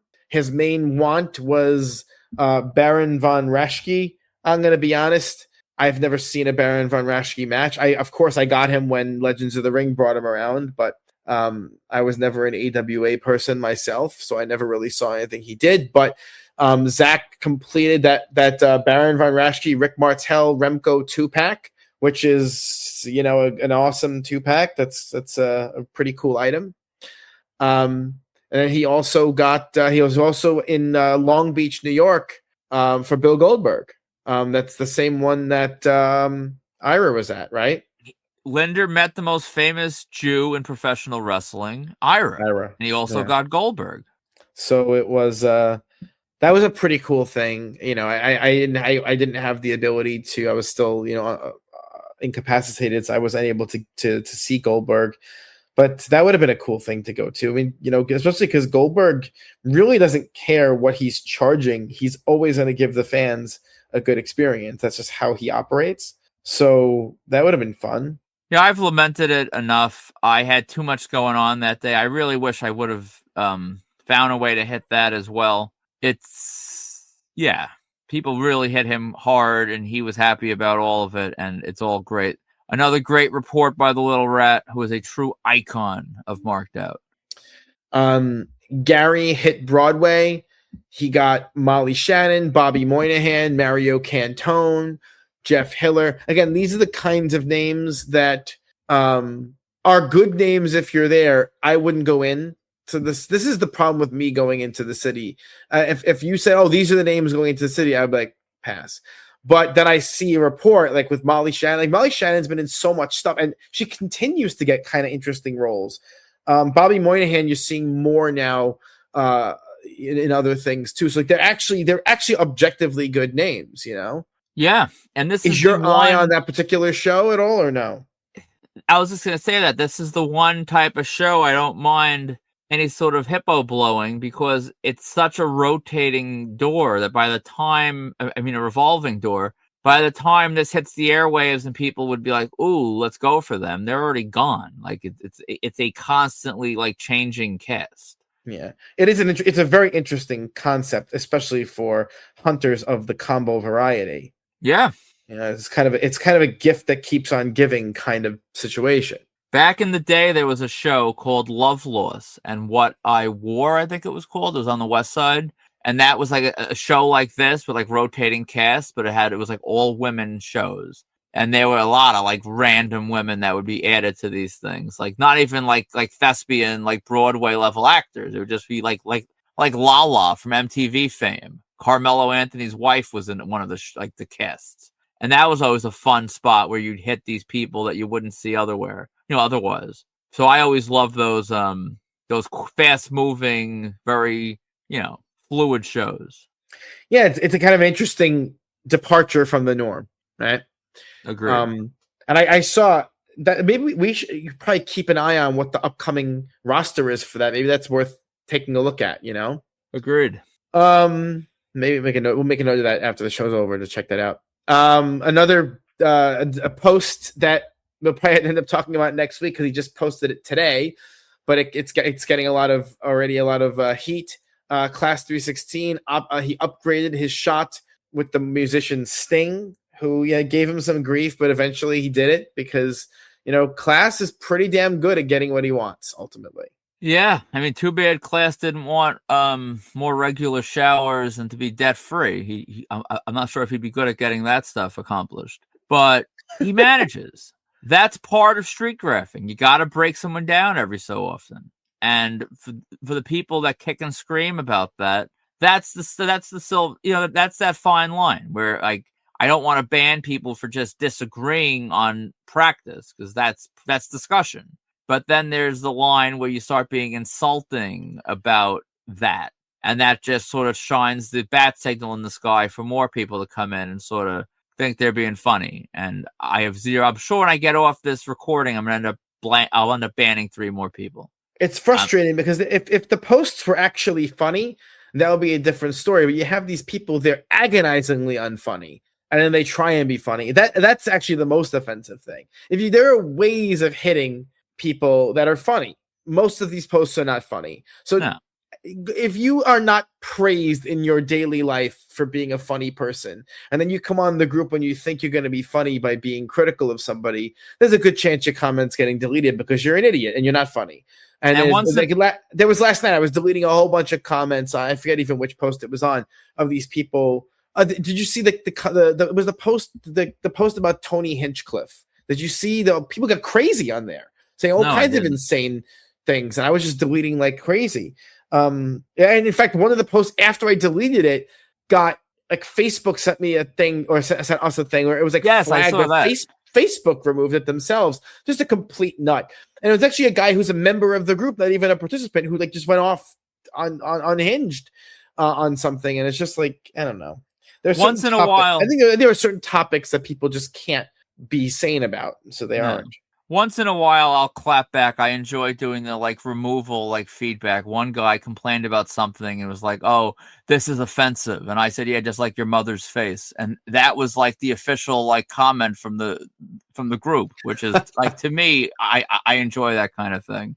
But every so often, I'll be petty in the comments back. But typically, I just ban and move on with my day. I don't have time fighting with people with different medical conditions that make them unable to sort of be or perceive anything funny. So, if someone goes out into the street and they get a combo and they take the time to write up that report and share their experience with us, to me, I think even if you don't like it, that we ought to be grateful that they went out and shared that experience with us. Yeah.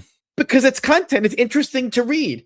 And you can comment in certain ways to express that maybe you think their tactics are weird or distasteful or whatever, that's fine. But like, know your audience and know where you are. And to be like hostile and crazy it's counterproductive. Did Steve do a normal thing like waiting there and harassing Sting? No, it's not normal, but it's normal for the hobby. Yeah. And so if you're gonna go out there and there are people who know better, who go out there and like theatrically pretend that what he's doing is so different from what other people do when it's just not, then just grow up, I guess. That's my take. If what he does is that drastically different from what you do on the street, then I mean, you're just not as successful as Class at what he does. If you're above trying to break someone down, then you are hopefully going for the simplest of simple, and you're never going to try to reach above that, eye level branch, because you ain't getting it. You got to have that edge to try a breakdown, or you're wasting your time. For certain kind of names, yes. And look, I will be very candid. I do not try and break people down. And I know as a consequence, I will not get a certain caliber of name. And I've made my peace with that. I'm okay with that. But that's just, I'm not pretending otherwise. Yep. There's no right way to do this, just the way. And if that's not for you, awesome. That's okay. And nor do I begrudge when people get what they get, because I look at certain people like, oh God, the guy on the bicycle, what the hell is his name? Gio. I look at Gio and in some ways with awe. Look, would I want to be Gio and live his life? No. To me, his life is horrible. I wouldn't want to live like him. But there are certain things that he has the capability of doing that I don't. And whenever I see someone who's like that, I go, oh, that's interesting to me. Maybe do I look at life a little bit through an anthropological lens? Maybe, where I go, that way that person lives is interesting to me. I couldn't and don't live that way, but I also, okay, that's something new, and a new wrinkle, so to speak, for me to look at and be interested in, for better or for worse. I don't know. I don't understand people's need, their pathological need to want to feel better than someone else. You're not better. You're really not. Most of the people here are not particularly incredible. They live relatively ho-hum lives. Yeah, exactly. I'm not better than these people. The only way I'm better is that I really don't get worked up by what other people are doing. Do you think? God bless. You know who we are better than? Dylan Hines. Lying, thieving, Justin Dhillon. Oh, Justin Dhillon. Yeah, for sure. Yeah, we're better than him. Yeah, I don't steal from people or lie or also I don't pretend like a podcast makes me cool. I'm like the opposite. I think this is like deeply uncool. It's the lamest thing I do on a weekly basis. Easily. I'm actually, when people, when occasionally kids, because they Google you, and did you have that happen where kids Google you? I had a kid the other day who was claiming he bought something from our website. He's like, I bought one of your action figures. I'm going to bring it in. And I'm like, you can set fire to it in your driveway. I don't care what you do with it. I knew he didn't really buy it, but I'm like, I don't care. Once you pay for it, you do whatever the hell you want with it. Throw it and do whatever you want. Like, I've had kids ask me, what is marked out radio? And to me, I get cringe. I cringe when I hear that, but what are you going to do? I mean, I don't sit here thinking that it's cool or something. It's not, it is what it is. I enjoy it. It's just not cool. Sure. That's fun. No. And that's, I am deeply at peace with that. That doesn't bother me. It doesn't, it's whatever, but he goes around, yes, he goes around thinking that this gets him access and this makes him cool, and it's the opposite. He really is just remarkable cringe. What else? There's more. We have actually a lot more reports. A new user, Joey, he went out to a Lords of Acid show. He took his wife, which might be a mistake in general, taking your wife graphing just long term, because once your wife sees inside this world, I don't know if she looks at you the same way again, Are you saying like Star looks at me different after that Monster Mania? Before I think so, yes, because I mean she was definitely like a little bit of the shine wore off that day, But that was you before you were married, wasn't it?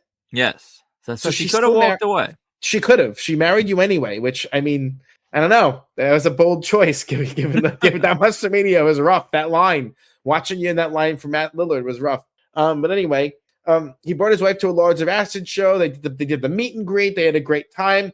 I like music stuff, especially music meet and greets. I would like to see more of them, so it's always cool to see that. Agreed. Rich went to a local grocery store out in the middle of nowhere, I think. He got UFC women's flyweight champion Alexa Grasso. I'm not really too up on UFC anymore, but it's hey, if any talent came to a local grocery store, I'd find my way there. So I'll tell you what Rich didn't get at a local grocery store: Sumo Mandarin oranges. Well, especially now they're out of season, so no one's getting them. It sucks. No mandarins for him, but he did get Alexa Grasso, so very cool. Yeah. I really this whole out of season thing is something that I'm having a hard time coping with. Like I went to the supermarket this morning and I was like, looking around, even though I knew I wasn't going to see any, I had this irrational hope that I might. So you can like draw any conclusion from that you want to. I know nothing good's coming out of that conversation, but I did for a minute have this irrational hope. It's kind of like when you went to the store when you were a kid, you were hoping to see some figures and then you didn't see the right ones. Then you had to happen. You just by some chance you went the next day because you had to, and you looked again, even though you knew there was going to be nothing different. Do you ever have that experience? I think I've had that experience this year. Yes. You just went to Target yesterday. You knew they didn't have anything new, but you never know. Second you walk out that aisle, the person could have come from the other end with the case. That's funny. Burris. We haven't seen Burris post in a hot second. I know I skipped one. I'll go back. Burris, he hit Dolphins quarterback Quinn Ewers. Burris is in Texas. Quick, positive. I'm not sure why a Dolphins quarterback was in Texas. Do we know? I didn't actually see the report. I think he's back home, so I think he's like from there. I'll be honest. I thought that Tua guy was still the Dolphins quarterback. That's how out of the loop I am on football. Chasen Graffs hit NXT again. Tons of items were signed. He got the usual suspects: Kendall Gray, Shiloh Hill. They were just racking for everybody. He also got Kendall Norman Gray Smiley. Is going to be big. Yeah, definitely. I think Shiloh might be big too. Shiloh's kind of getting over. Yeah, I know. He's I one LFG success story. So when you see these reports, do you check to just hope beyond hope that there's no as sick as this is? Do you hope that there's no Vanity Project stuff happening? If they listened to us, they would tell Chasen Graffs to go plank in the middle of traffic, and that's nothing against Chasen Graffs as an individual, just conceptually. They would blank all the people, but sadly they don't listen to us. And we have a little funny anecdote coming up a little bit later about Vanity Project. What else? Richard Rose got Tommaso Ciampa at Pandora's Box. He drew quite well. You actually made a comment. We were looking because they post all the photo ops on their Facebook. Looked like there were at least 65 to 70 people. These are not people. I mean, I don't have a photographic memory of these people, but I mean, there weren't very many usual suspects that I see at big event or other shows. So I think they're in a sweet spot where when you have the locals that come to you and basically you alone, you could book anybody and you're going to do well. It looks like they may be in that kind of a pocket. So I mean, kudos to Pandora's Box, developing a little bit of a market, right? Good for them. So. Jonathan managed to get Night Ranger to sign his Secret of My Success full-size poster. He was told they wouldn't sign, but a little bit of persistence goes a long way. The lead singer was excited to sign it, and then they added a song to the set list, and they even shouted him out from the stage. So it shows you that sometimes you just have to break people down, and you have to ignore the naysayers. There are naysayers everywhere in this hobby every single day. And sometimes you have to ignore them and push through and get what you want to get. Agreed. Vinny went out and he got Richard Kind, Mario Cantone, and others. He failed on an A-lister he'd been trying to get, and he didn't say who. Do you know who it is off air or no? I know who it is. I'm not going to spell it out, but I'll make it pretty obvious. You missed him at a book signing I got him at. Okay. And that honestly, that A-lister is tricky in public. So very, very hit or miss. Something tells me Vin will break him down one of these days. It really depends on the circumstances with that one. Heavily depends on the circumstances. It's weird because by all accounts he's very, very nice, but there's a barrier there of him wanting to do combos. I think the issue is that he just gets swarmed. Yeah, pretty much. Which I understand the desire to escape if you're getting swarmed. And then finally, Dave got Piff the Magic Dragon, and then a couple of Steelers legends at the Mainline Con in Monroeville.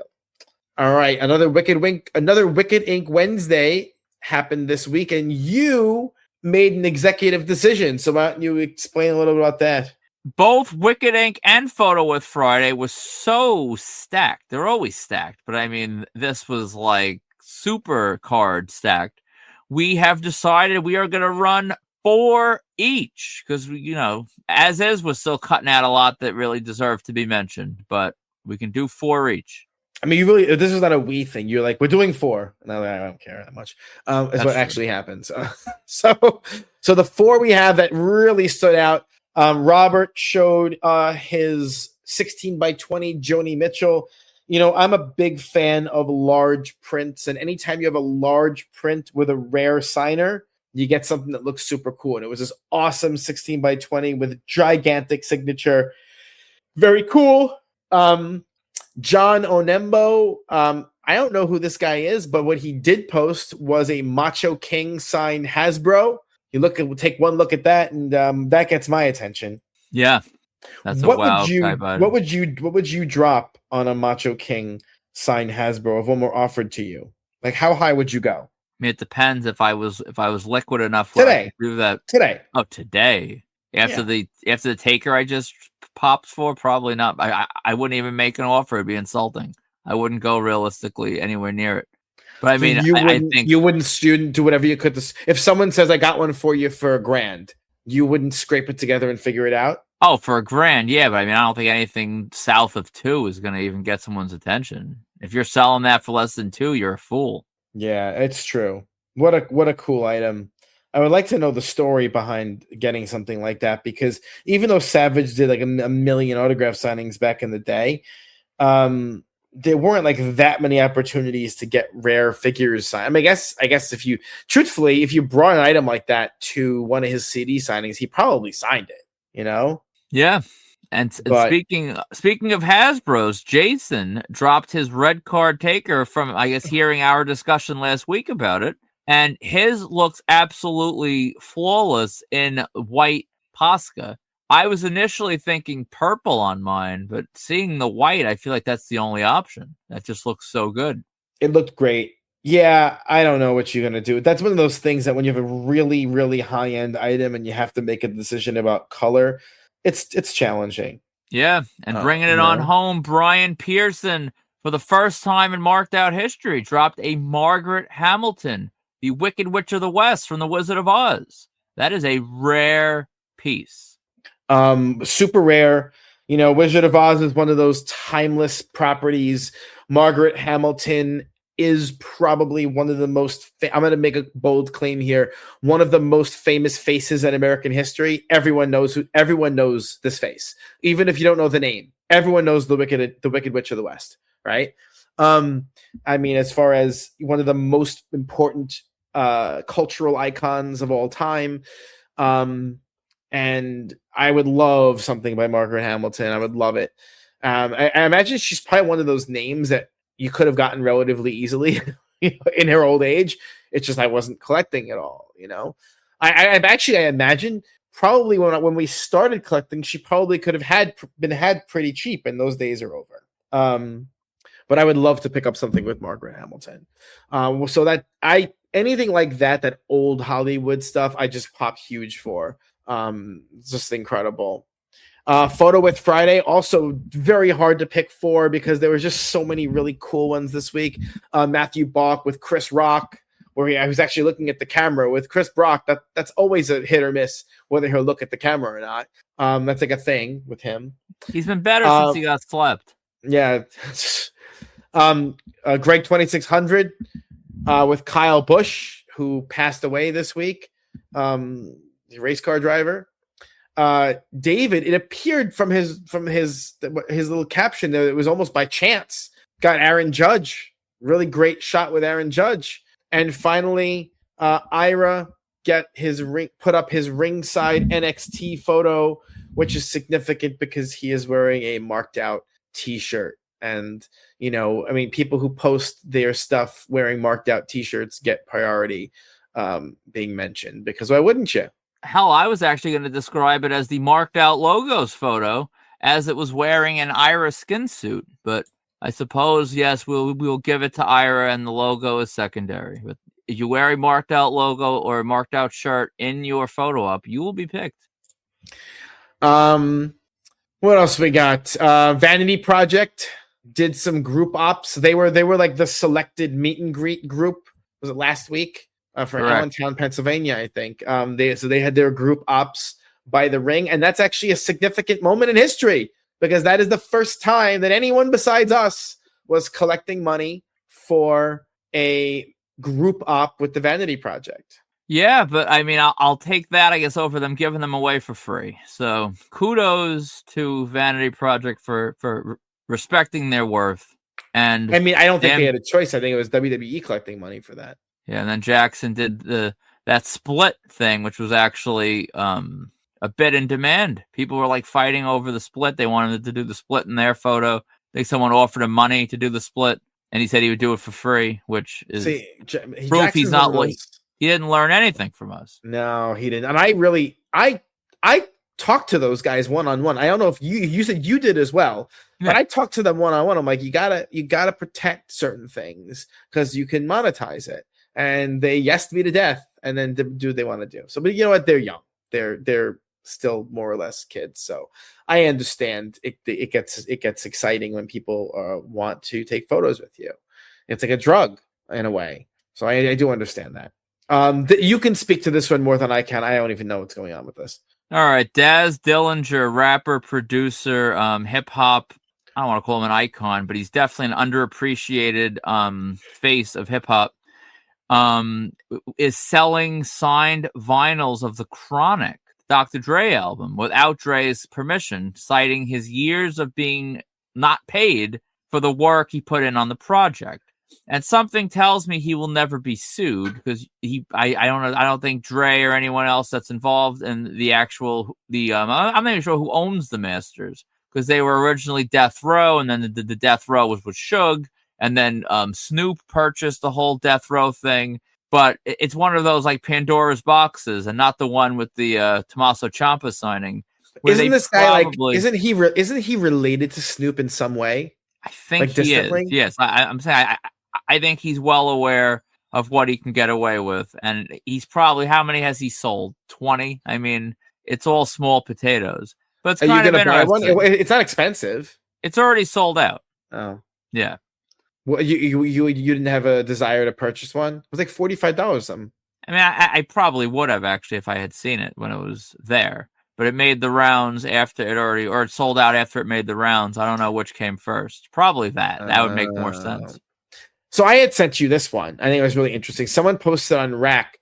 There was an advertised meet and greet with Joanna Cassidy, but the significance of it was like Joanna Cassidy meet and greet, and also appearing Harrison Ford, Sigourney Weaver, Daryl Hannah, all these people, and the prices ranged from $500 to $2,500, and it was the flyer was very weird, and it was kind of strange, and then lo and behold, a story came out pretty quickly afterward that it appeared on Joanna Cassidy's official Facebook, this flyer, and then her people sent out a thing on Instagram, I think, or another website, I think it was Instagram, that she actually doesn't have control of her Facebook. It was hacked and lost, and this was definitely a scam, and do not pay anyone. So I'm curious if anyone actually gets wrapped up in these things and gets taken for a ride with these fake meet and greets. I feel like this happened.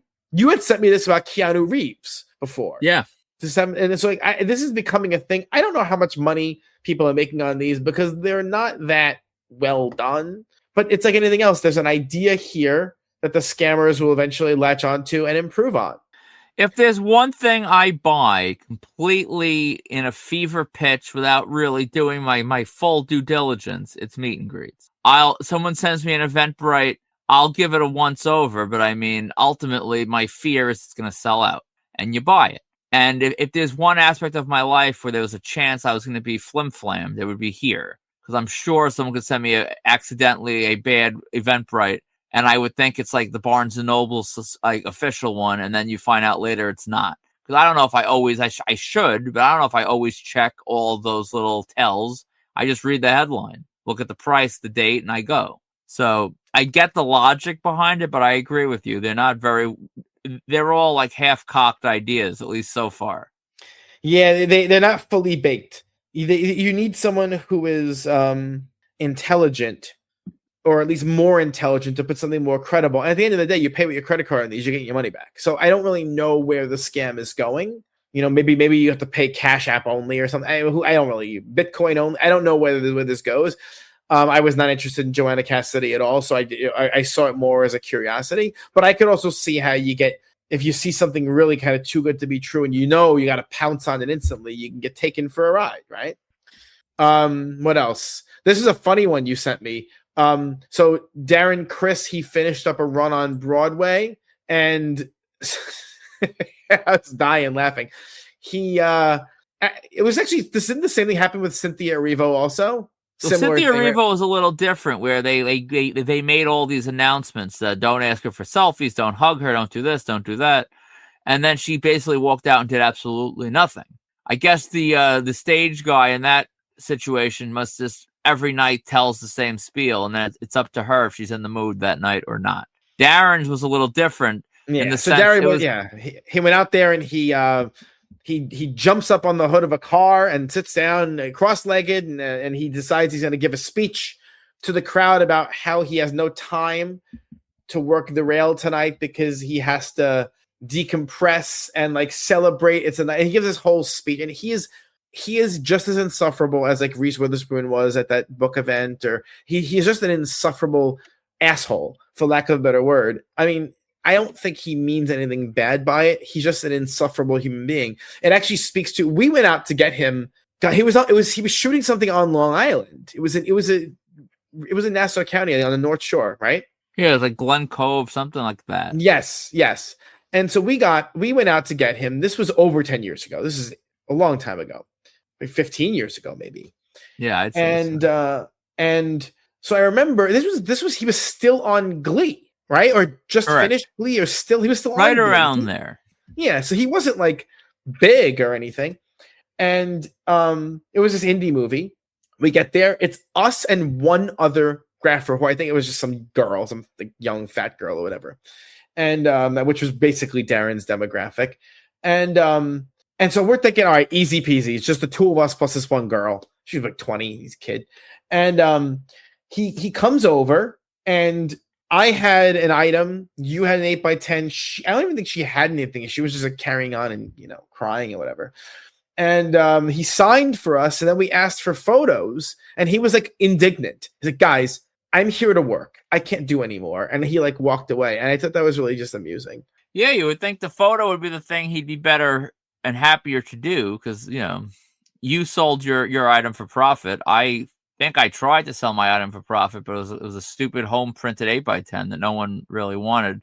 And he's the type of guy, which it's sort of the case with a lot of the Glee cast. They're either inaccessible, or when they are around, they're just not easy. They're not nice. And it's bizarre to me how, like, arguably, I think, Matthew Morrison and, Jane Lynch, probably the stars of the show in terms of, at the time, how they presented it.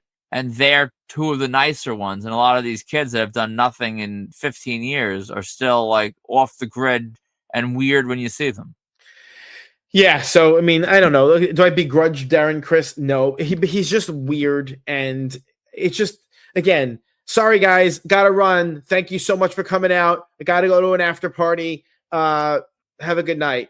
No problem with that. But to get up there and lecture it was like a full 5-minute speech. He could have worked the entire rail instead of just walking around carrying on. He wanted that moment. Minutes. He wanted that video to go out, and 300 agonizing seconds of watching him do that instead of working the rail. Made no sense.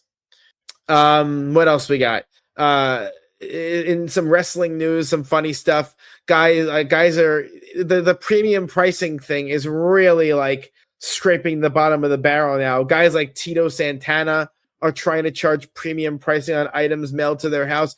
There was a con where Earl Hebner, he was like $25 for an 8x10, $50 for everything else. It's like, get out of your mind. But I mean, we're now referees are charging premium pricing. I think this is the issue with premium pricing. This is where it gets crazy, because someone needs to say to him, are you stupid? Are you? Because no one's paying this. So and if no one says it, because these guys will work themselves into, oblivion, because the biggest marks are the wrestlers. Someone needs to come out and say, no one should be paying you that. You're a referee. You're being ridiculous. Enough. But that's the premium pricing is the law of the land now. I really thought we were going to see like the rubber band effect where, when Mick Foley said he was no longer doing premium pricing, if others were going to try and jump in after him. I bet you he's back to doing them already. I think that was just like a one-off type of thing. I am curious. All right, some con news. Not a ton of con news this week. Con ads. Big event. Added Dustin Rhodes, Brooke Hogan. They added Ted DiBiase Jr., who literally no one wants to meet, so I'm not sure why they added him. But it looks like Batista was canceled because not a word has been mentioned about him, and nothing has come out about him since the initial announcement. So that was like a thing, and now it's not a thing, but we haven't heard anything as to why or what happened. Yeah, and the I walk alone taglines off the graphics. I haven't reached out to Tom for an official confirmation, but it seems like he's off. Steel City added Huey Lewis and Courtney Eaton. I didn't go, or if I went, I didn't pay attention. You didn't go to that filler. How did Huey Lewis do? He was in the spot of Heather Locklear, and I think Heather Locklear did significantly better. There was no Huey Lewis line that I ever noticed out by the ticket window. So not amazing. So, I think there's a very, very, very like narrow type of interest for a name like Huey Lewis, because he had that one lane where he blew up huge, but it was like very short windowed, and that was it. Well, Steel is leaning quite heavily on the music. They got, they have some decent hitters here for music. This is the biggest music lineup I've ever seen on a mainstream con, and I'm quite like interested in how it does. To draw, you need bigger names than this, though. Graham and Lewis and stuff. I mean, the D. Snyderless Twisted Sister. Like, I don't know what they're really gonna get. I don't know. Yeah, I'm not even sure if D. Snyder, what the other two would really move needles. I don't know, but I'm intrigued, and it shows that I don't want to say they've been listening to us, but I mean, I think it's just an idea that, I'm sure not the only ones that had it, that music is underrepresented at these shows, and I think it's good to see, even if it's not necessarily a ton of things that I personally need. Yeah, I love these ideas. I really do. I love the taking music and running with it, but I think you have to be really careful. I understand the impulse to book guys like D. Snyder and because they're willing to do it, right? They don't need any arm twisting. They understand how things work. I think there's a limited appeal there. I think because even people like me, I know D. Snyder because of his cultural significance, but how many people are like, oh my God, D. Snyder is my favorite musician? It was a novelty act, and those novelty acts have a very limited ability to draw. Even Huey Lewis is more or less a novelty act. I think that someone like Lou Gramm is more than a novelty act. That's Agreed. That's something that's more significant. I think you need something bigger. I think you need a real headliner kind of name, but I think those people who are the headliner kind of names don't need the money like that. They just don't need it. They exist on a different plane. So I don't know. I don't know. I don't know if there's ever a real way to do a music con the way you'd have to, especially with guys that age. I think the guys who are that age, the guys who are in their 70s, 60s, I don't think you can get them for the kind of money that I think there was an alternate universe where you could have gotten the Beach Boys, but that window is now closed. Obviously, the Monkees did, when they were alive, were doing things. I think there are certain names that who could be gotten, but who are that age. I think you might have to skew younger. I think, for example, I think when you start digging into the late '90s, I think you could get like the Corns and the Limp Bizkits and those. I think those could be had relatively easily. I think, but no one's really going in that direction. I think Fred Durst would do one of these shows. You don't think so? If he wouldn't, he's crazy, because I don't know what the hell else he's really doing. He should be doing them. Do you think he would draw? He still performs. I mean, most of these people still perform. I mean, they could certainly fit in some cons around their touring schedule. Do you think a Fred Durst would draw? Probably not by me, but yeah, in general, he definitely had a moment. I think a lot of wrestling fans would want him for the theme song and whatnot. Yeah, I think he would check a lot of boxes. Yeah, although that era, that genre, I think he would be able to make some money. I do. I just don't know. I don't know. I just don't know. How much? How much would if you're booking a con, would you commit to Fred Durst making $20,000 for a weekend, $30,000 for a weekend? I don't know if he could. I don't know if he'd make that. No, I've seen too many horror stories like that dude from Slipknot that was just sitting there on his hands. And even Corey Taylor said he wasn't doing a hell of a lot. He had steady flow, but it wasn't a lot. Yeah, but I mean, Corey Taylor has done a lot of cons, and Corey Taylor's made some real money at cons. There were cons where he made a fortune, but he was also the lead. The other guy from Slipknot was not a lead, and Slipknot's a weird case because part of the aura of those guys was, in gear, in gimmick. So the guy just sitting there is not the same thing. It's like, when I paid for the group op with Gwar at Fangoria Con, and I did that because it's freaking Gwar in gimmick. Well, that's like super cool. But Gwar out of gimmick, I wouldn't gotten for free. It means nothing. You're paying for the theatrical component of it. I think I paid $20 for that. It's an insane thing.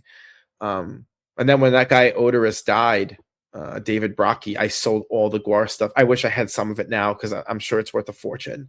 I had figures and all these other things. I sold all of it. Thinking back, damn. What else we got? Rhode Island Comic Con just continues to add names that have me scratching my head. Dan Fogler, who is, not a draw.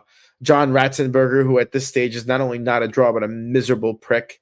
I still need that miserable prick, I think. So do I. I passed on him every time. He wouldn't do table ops. Well, remember? I'm getting him this time. Not that I was a massive Cheers fan, but he's needed. Show. It's iconic. I need him. I also passed on, but I never got the other guy, Norm. I never got him. Oh, I got him. Yeah, I passed because he looked like a freaking corpse that last time I saw. He was probably already dead when I saw him. That was more reason than anything to get him. I know, but when someone has that weird greenish tint to their skin, it's like I can't do this. That's what Photoshop is for, pal. You just tweak it a little bit, make them look healthy. I agree with you. It was a mistake. I should have gotten him. And Simon Williamson, I don't even know who that is. So Rhode Island's I know. Linda was criticizing me for complaining about Rhode Island last time, and they just continue to pile crap upon crap. They just it's coming. It's coming. Like I keep saying, they haven't touched the ice in that real of a way. It's 6 months away. Coming.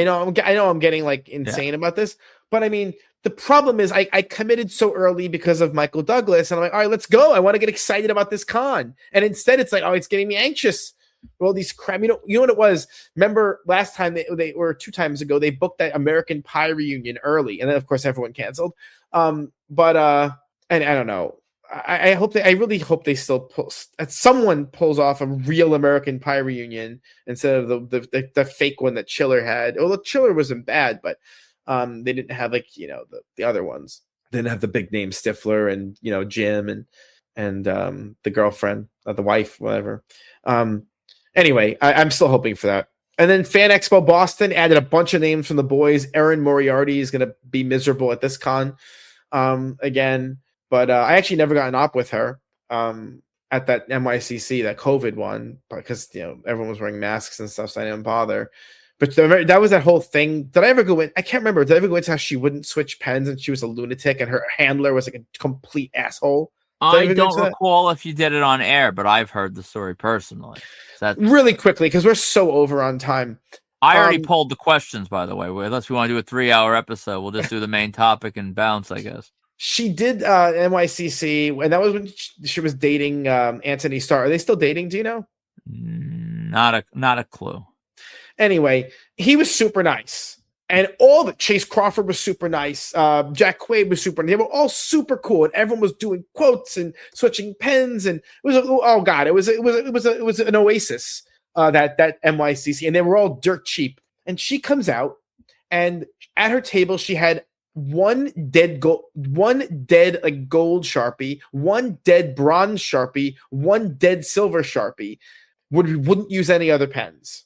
And her handler was like, no, she's not using pens. These are the pens she'll use. And I'm like, but why?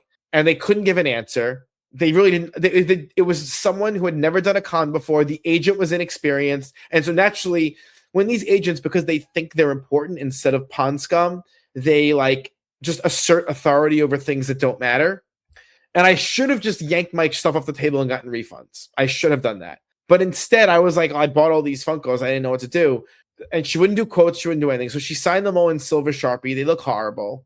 And then I heard from other people who went back to her table the next day and yelled at the agent. They agreed to let them wipe them, and she did them in paint. So other people got them redone in paint. I never went back, so I never did it. I've been selling those. They've been up for sale since then. I sold all that stuff from the boys years ago. I still haven't sold all of those, and I priced them dirt cheap. No one wants them. It's super frustrating. And of course, then after that one day of misery, all her subsequent days, all her subsequent con appearances, she would sign in pen. Just that one day, she was miserable, just miserable the whole time. I was going to say maybe it was a carryover of the COVID time of like not wanting to touch like other people's stuff, but apparently not. It was just weird agent, making stuff more complicated than it needed to be. That's exactly, sometimes when the agents like intervene, interject, and they don't know why they are, they feel like they need to be doing something. Gotta make the talent think they're paying them for a reason. Then look how useful I am. There is some of that. There is definitely some of that with some of these agents. Most of them are morons. Let's not pretend they aren't. They are. Let's be very clear. And you saw half of these people, how they become agent. Well, they don't really make any money. It's all theater. Anyway, I digress. But anyway, I might rectify that. I mean, if we end up going to Fan Expo Boston, there is still a universe where we might go to Fan Expo Boston, right? Yeah, I mean, first thing I got to do is book the return flight, so I know when the hell I'm getting back. Once that is complete, we'll figure it out. Steel City still has some big swings to make, I'm sure. And so do Fan Expo and Terrificon. That's the thing. I'll tell you though, Fan Expo, that trip, let's say I get back a little late on Friday, we'd be taking a 6 a.m. boat, which is a far cry from me leaving my house at 2 a.m. So that New England loop would probably be a little bit more of like a Swiss Army knife. Yeah, take a nap on the boat. I mean, I've done it. It's great. Saying, so that would be if I get in like at night Friday, I could get a quick sleep and make that boat. You'd be the one driving earlier than me. So that honestly, that New England thing is looking more and more appealing. But Steel City might add like, I don't know who, they might have like a 2.5 Men reunion they drop tomorrow. And then we're like, crap. Right. You never know. And that's the thing. And that's fine. We'll see. We have all the time in the world. This is not hard to plan. So it is what it is. So if you're shopping for autographs, check out www.markedoutcollectibles.com or our eBay store at Marked Out Collectibles. To contact us for any reason, please email markedoutcollectibles@gmail.com or join the Marked Out Autograph Collecting community on Facebook with 6,400 other people. All links are in the show notes on Facebook. And so, oh God, I know it'll probably be 6,500 by the time this drops. If you want your event, product, or brand advertised on episodes of Marked Out Radio, reach out to us today at markedoutcollectibles@gmail.com. Get your Marked Out Radio merch on our Pro Wrestling Tees shop. Go to prowrestlingtees.com, see the link below, or check out the pinned post on Facebook. Please subscribe on YouTube, Spotify, or Apple Podcasts and leave a rating and or review. You can leave a rating or a review or both on Apple Podcasts. You can leave a comment or a rating on every individual episode on Spotify, or you can leave a comment, a thumbs up or a thumbs down on YouTube. And don't forget, we are in the process of converting to video format sometime over this summer, which I think will dramatically increase our presence on YouTube. Which will be kind of fun to see how we work that out. And I got to sort of work out the logistics a little bit of what that looks like and what my editing flow will be. But that's what the summer is for. So that's what we have time over the summer to figure that out. Listen, getting to see our faces is going to open so many doors. And I'm being sarcastic because I mean, I do understand though. Like when I'm listening to something on YouTube, I don't want to just listen to it. You want to at least see it's weird. I can't rationalize it, but I understand it. So, yeah. So I actually can look at in the YouTube analytics, like how people watch our YouTube, how people listen on YouTube, and the majority of people who are consuming the show. All right. So first of all, most of our numbers come from Apple Podcast. So, you look at our YouTube numbers and, our YouTube, views are between like 100 and 200 per episode, but Apple Podcast does way more than that. And you can't see those, but most of the people who listen on YouTube are listening on a smart TV, believe it or not. They're not listening on their phone. And so I think that you're right, that there is this impulse to want to visually watch, not even on like their computer. Like I would think, I don't watch YouTube on my TV. I do it in a tab on my computer, but I guess there are people who do. And so I want to see how that video translates to actual viewers, Yeah, I mean, YouTube is like the weakest of all of our platforms. So if we could turn that 1 to 200 into a significantly bigger number to sort of match the other ones, that would be big. Yeah, it's really interesting. Yeah. Definitely interesting.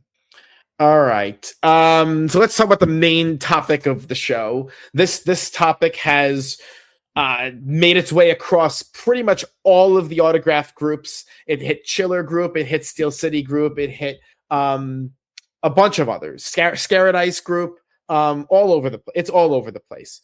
Which is basically almost overnight.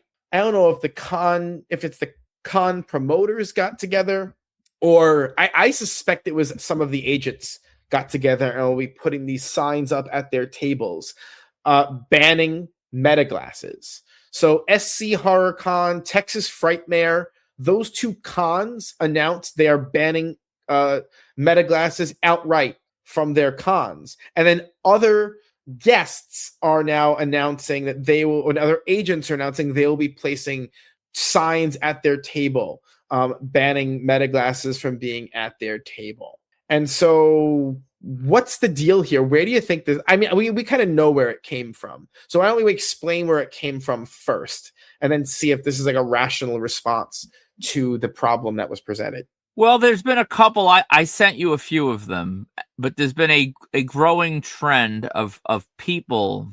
I won't even say fans. I'll say mostly content. They're content creators. Yeah. They are sneaking into like the green rooms of these cons, and they have the metas on, and they're like recording just the people sitting at tables, and they approach these different people, and they all in the name of content. And I think that's part of it. I think that's definitely part of it. But I think, if anything, that negative headline of people doing that, because let's be real, you could do that with a phone in your hand. You could do that with a GoPro. You could do that. In a lot of ways, you could still do that. I think they're utilizing that sort of as the backdrop of like, all right, now is a good time to start being petty. Because all the agents, all the tables, they're always big about no video, no video, no video. And this is like a workaround sort of where people were recording video. And I think that's really what the reason is. But I mean, whenever people start abusing things, genuinely or not, it's still just sort of, it doesn't help the long-term health of the thing they are abusing. Yeah, that's how it always goes. Like many types of bans in this world. So there's actually oh God, I forgot the term of it now. Shoot, there's a term for this where basically, this is going to kill me now. There's a term for it. I I can't think of it, but basically something bad happens, and then people with an interest in something related to that, they use that bad thing as a pretext for advancing their own agenda. There's a term for this. I can't think of it, but basically that's how it works. And so you're right. I think it's like the Treaty of Versailles effect. Yes. Well, it's actually it's like a political science term. That's why I can't think of it. So like the idea is that agents don't like the idea that fans are extracting anything of value from the table, right? You are supposed to be the mark. You are supposed to be the sucker. You're supposed to be losing out at the table. That's why premium price happens. That's why, charging for character names happens. It's less to do about making money at the table at the time, and it's more about ego. If anyone else, if I can go to a table, get an autograph, and resell that for a profit, that enrages these people. It enrages them because there's an ego component to this. It's very important because realistically, who are the people who are involved in this scene? Very few of them are normal. Very few of them are like successful business people. Most of them are, loser, carny, basement dwellers who found a niche and they want to be part of a community. That's why most of these people, this is not their full-time job. This is like their weekend gig while they have a pathetic day job, right? And so most of them are uneducated. Most of them are, ultimately money losers, most of these quote-unquote agents. And so they look for any part of their existence where they can exert a little power or authority or anything to validate that, because their ego, and validate their value to the celebrity. Because at the end of the day, we all know that these agents really have no value to the celebrity. Any celebrity with half a brain could book these appearances themselves and don't need to pay 10 or 20% to this moron who does nothing, who provides them with dead pens and bad prints, right? Wouldn't it be funny if, to offer a service to celebrities, ditch your agent, book your own con, and for $300 we'll get you the pens and the prints and a kit? Wouldn't that be funny to sell them a kit? Would. So you're not paying them a ton of money, couple $100. We'll give you a kit, and you can go to the con and do it yourself, a banner, whatever. Instead, they pay these morons who are incompetent. And but they're control freaks because they know if they lose any control, then the lie of their value becomes exposed, right? So, and that goes for all of the agents posting in these threads. They all give up the goat for stuff like this. They all then reveal how useless they are. And so, for something like this, they don't want people using a GoPro at the line or using taking pictures when someone's signing, is anything that fosters the perception that they are not in total control. It shatters the narrative that they're trying to project. And so this is just that. This was an attempt to circumvent the no video at the table rule. This was an attempt to give people, outsiders, a little bit of a view of what a cattle call many of these autograph tables have become, right? When there's a celebrity who's genuinely having a good time and also taking their time and having a positive interaction, do they ever care about the video? No. Does Robert Patrick care about taking video at his table? No. What did he do? He totally had fun interacting with it, right? That's because that's not the illusion is not there with someone like him. So I think this is just that.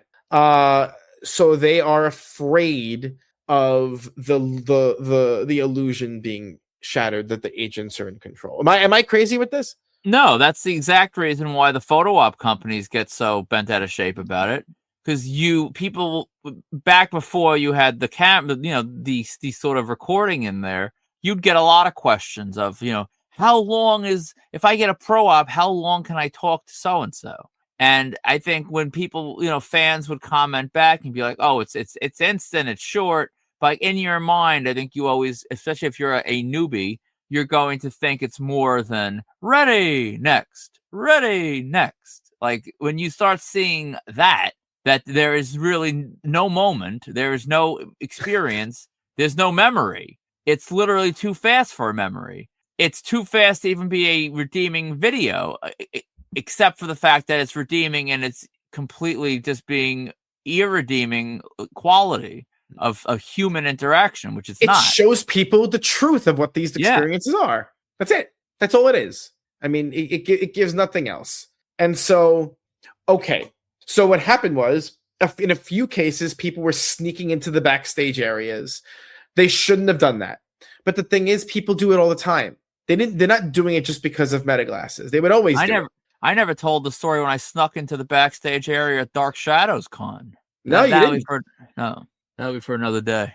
What about a relatively well-known board member sneaking into a backstage area to try and get Tom Brady at Fanatics? Yeah. Right? That happened. Not going to blow up their spot, but that happened. It happens all the time. All the time. These people are lying to you, or impossibly stupid. And I'm going with this, probably some combination thereof. Talk to an agent for 5 minutes and you realize there's nothing going on upstairs. But mostly lying, saying to you that the meta glasses have caused any change in this kind of behavior. It just hasn't. And honestly, when you look, when those users who posted those videos of the backstage stuff that was caught on camera, they were completely demolished in the comments. Nobody thought it was appropriate behavior, and it's not. The guy didn't do it. It was embarrassing. That video was cringeworthy to watch. It was so embarrassing. It was bad, really bad. It was low quality garbage. The guy was a moron. He deserved, and frankly, security should have grabbed him, thrown him out, and tuned him up, but they didn't. And instead, it was a bunch of feckless nerds going, "You can't be here, you can't be here," which is what most of these people are, just feckless herbs, you know. And so they should have grabbed him, thrown him on his ass, and that would have ended it. But that regardless. And so now what they want to do is they want to, they don't want to use a scalpel to handle the problem. They want to use a sledgehammer, because this is all pretextual. And so they want the meta glasses completely banned. So how are you impacted by this? Do you see yourself being affected by this? Do you need to get yelled at? I got to go back to my condom of concealing the flashing light. That'll be part of it. But they're going to know. I mean, these things are very they're very visibly noteworthy. They're very obvious what they are, you know? I mean, at the end of the day, there's only so much enforcement they can do. You can't, for the average person, they'll probably hear this rule, be afraid, and they'll take them off. But I mean, for the people that have the intelligence, the lack of embarrassment in terms of making a scene, if these are glasses and they have prescription lenses, no one knows. The same way I can have, a phantom illness and get an ADA pass at a show, they can't be like, all right, take your glasses off and do this eye exam, and we're going to see how well you see without glasses.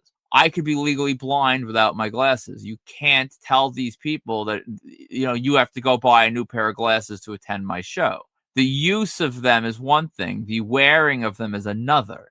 I don't think these shows will really be successful at stopping people from wearing them if the people know the correct buzzwords to sort of lean on when they're confronted. The issue is what's going to happen when you're caught using them. Will you be removed, or is it the same as taking a candid or a video in the signing area where they just tell you to stop? And maybe they threaten to remove you, but they really don't. I think they're going to be more aggressive than you think. There's no genuine legal impediments from enforcing this. No, let's be honest. Nobody is walking around here going to go, "This is my actual prescription." I mean, they're going to get out of here. They don't have to honor that. And most people would fold instantly if they say take them off or you're out. What are you going to do? Leave them on, right? I mean, I ain't spend $1,000 going there to get the possibility of getting kicked out. Would you? No. So at the end of the day, it's if they get tough, or if certain agents say, nope, can't come to the table with that, you're going to take them off. And it sucks because it limits the amount of content, because I think I think a lot of the content is whatever, but I think some of the content is really funny and some of it's really interesting and some of it's really compelling that we get at the table. It's a lot of fun, I think. And I gotta figure out how to conceal a GoPro on my body. That'll be the next thing. At the end of the day, yeah. I mean, it's such a dumb thing, because these are what it really is a consequence of the hyper commercialization of it all. if it was a more laid back thing, I mean, these people, we're placing them on public display. And of course, those people going, it's actually a private event because you paid for a ticket. Okay.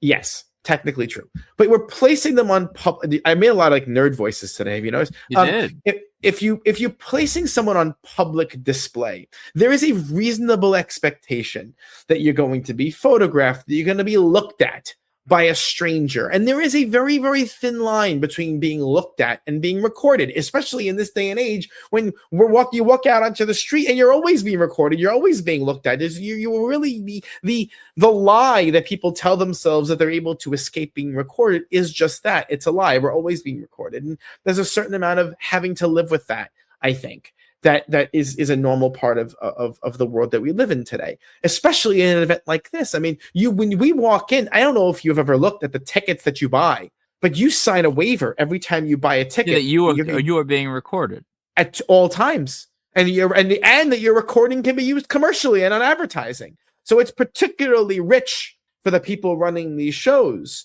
to want, what's good for the goose is good for the gander to some extent. They want the right and the ability to record you and use your likeness and for advertising, while at the same time restricting you from recording what's going on. I mean, obviously, in the same way, that's a tale as old as time. That every concert is like that. Every sporting event is like that technically. But there's a certain amount of, especially in this day and age, understanding that when someone takes a video of something and that thing is good, it'll drive eyeballs to that thing, right? If I'm able to upload a 1-minute clip from a concert and it's amazing, that helps people. That helps the concert sell more tickets in the future. It doesn't. If I record the whole thing and upload it, maybe there's somebody who like, oh, now I can watch this at home. But most people, I wish I was there. FOMO, whatever thing. There's a significant amount of evidence now that suggests there was actually a study. I don't have it in front of me, but it was related. It was related to Napster and file sharing and music sharing back in the day. And the study conducted suggested that, and it was a correlative study. It was not a causative study, but the findings suggested that bands whose music was pirated more had shown increases in live ticket sales because. And also record sales, because this was in the early 2000s.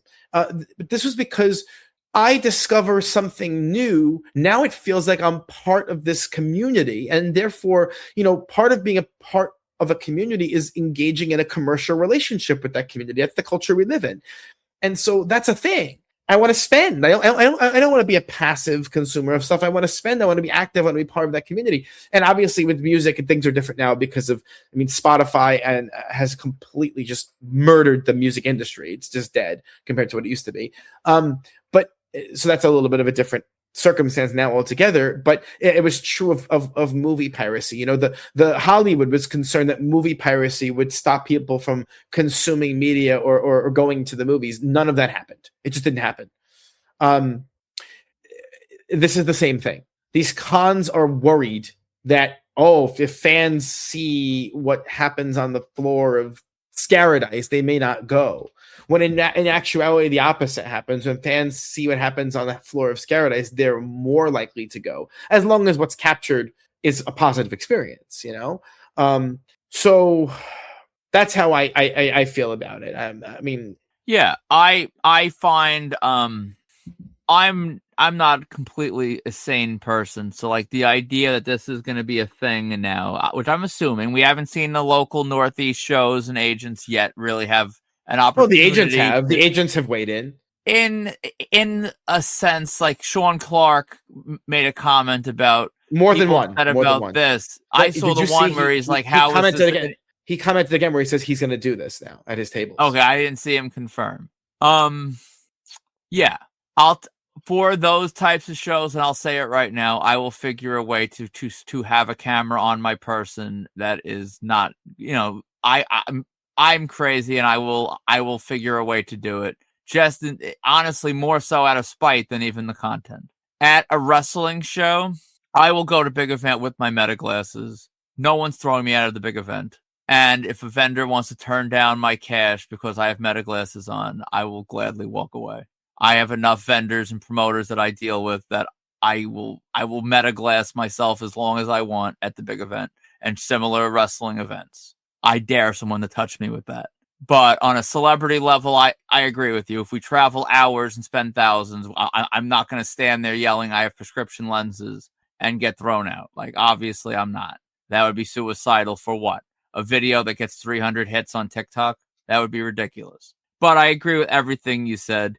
And the only point that I kind of want to just highlight, which it's the same stuff we started the episode with, so it's kind of, I think, poignant that we finish it on the same note. But you have the fans who seem almost like overjoyed, and it's like, why do you care? You're standing on a line with your items. Like, we're not recording you. We're not no one's harassing you. This isn't making your experience quicker or take longer to get, that we're not like having like life stories because of the meta glasses. Like, as a non-agent, like, why do you care? But there's so many people that seem almost happy that have no real impact. They should have no horse or dog in the fight. What are you happy about?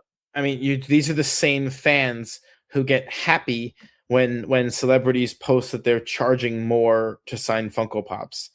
There is a certain weird parasocial dynamic where people believe they are like more authentic or more real or closer to what the celebrity wants to interact with than the other riffraff. And True, so they make up things in their head. It's all this made up thing where, since, well, I don't do this thing, but those other people do, so therefore those other people are wrong and I am righteous and good. It's all deranged. It's all deranged. They walk up and they feel like, oh, thank God you don't have to deal with those people now. I'm here. And right. You're all, you, me, everyone, we're all just piñatas that you smack for things to fly out of. In this case, it's a guy who goes to the strip club and when the stripper says to them, "Oh, honey, I was waiting for you to come here," they believe that. It's the same thing. It's the same psychology. Oh God! Everyone, there's that joke. There's a South Park episode where they joke about this, right? Where they have the little girl strip club Raisins, and the girl says, "Oh, honey, everyone who came here before you was so boring. Thank God you're here." So that's that, and of course Butter is like, "Oh my God, I believe you." It's the same. It's the same logic. These guys, they think that they are special, that they're not pond scum to the celebrities like everyone else is, and I guess there's I don't like pretend. There's no pretext. I don't pretend that I'm human to these people, but I also don't. They're not human to me. They are an end, the means to an end, and most of the time. And if the interaction is positive and human, that can add some levity and add some additional fun and whatever. But those are so few and far between. I don't even like rely on those or expect them. Yeah. It's such a funny thing to derive validation from not only someone who is a stranger, but someone who you're paying. It's almost like did you ever see that show Kimmy Schmidt on Netflix? Yes. So when like when her boss like made her be the best friend because she was paying her, like that, like the idea that your boss, those people who are bosses and they want to be best friends with their maid or their secretary or their babysitter, and the babysitter, of course, or the maid or the secretary is nice to them, and they think it's because they're like, forming a personal bond, when it's actually just because they're paying them, and like that. It's such a funny like absence in the soul of someone where they actually think that someone who they're employing is going to like them for real, that there's not an additional motivation there. It's a sickness. I think people are sad and desperate for people to like them, I think, is what it comes down to. And this is a pretty good pretty good example of that. Say, "Oh, I'm so glad these people can't wear their meta glasses anymore." Okay, is it damaging for the hobby as a whole for people to go backstage at these things and take video? Yes. It would have been damaging if they went back there and didn't get video. It would have been damaging if they took video on their cell phone and posted it. It's all, but like, socially destructive behavior that breaks and violates the social contract is wrong, and there are ways of providing consequences for that. But I think there's so many lies being told. Did you see the biggest lie, for example, they're telling about the Meta glasses was that it's very easy to surreptitiously record. It's very easy to secretly record. You know, and I know it is not easy to secretly record with them. It's actually very difficult. Yeah, I mean, you see this giant pulsating light. It's made that the people are lying. People are lying and saying it's easy to record in secret. It's just dumb. It's just dumb. Lack of a better word. So, did we hit all the points, or are there any more? No, they're all hit, in my opinion. I do think, though, this harms the consigners. A lot of the consigners use the metas to document the authenticity of the graphs they're getting. It's actually an excellent way to do that. Well, I guess there's one positive to come out of this. No, I actually... not all consigners are bad. But when I got that guy to consign the kids in the hall for me in Canada, he had a really cool meta video of him meeting them, they signing my exact items. It was all, he documented that entire experience as if I was there. That's a nice little service provided, you know, and even for the purposes of providing authenticity, because obviously a still photo can be faked, but a video of the exact item being signed really can't be. And so it's a nice little thing, I think. Why don't they just throw a $10 fee on the signs? If you want to record your experience with Meta or whatever, you pay $10. Well, that's the next step of this, right? It's the first step is I don't understand this thing, or let me ban it. Then it's someone will, because there are some smart, not many, there are some smart and savvy agents and smart and savvy con promoters. Most of them dumb as a bag of rocks, have done prison time or should. That's most of them. But there is a small number who are smart and who are savvy. And then they will say, wait a second, these other morons are banning it. Let me instead do what these morons can't, and I will monetize it. And they do. And they will. So they will. You'll see it. Probably by the end of the year or earlier. That's my prediction. You see, I would have said, let's get Sean Clark to come on the show and let's talk about this whole meta issue. But you made fun of him for dressing like a teenager, so I'm not sure. I think that ship may have sailed. Oh, I mean, whatever. He's going to deny it? No, I don't. 50-year-old men do wear horror t-shirts and tight jeans and spike up their balding hair. What? Come on. Is he going to lie? Just own it. You look, God bless, own it.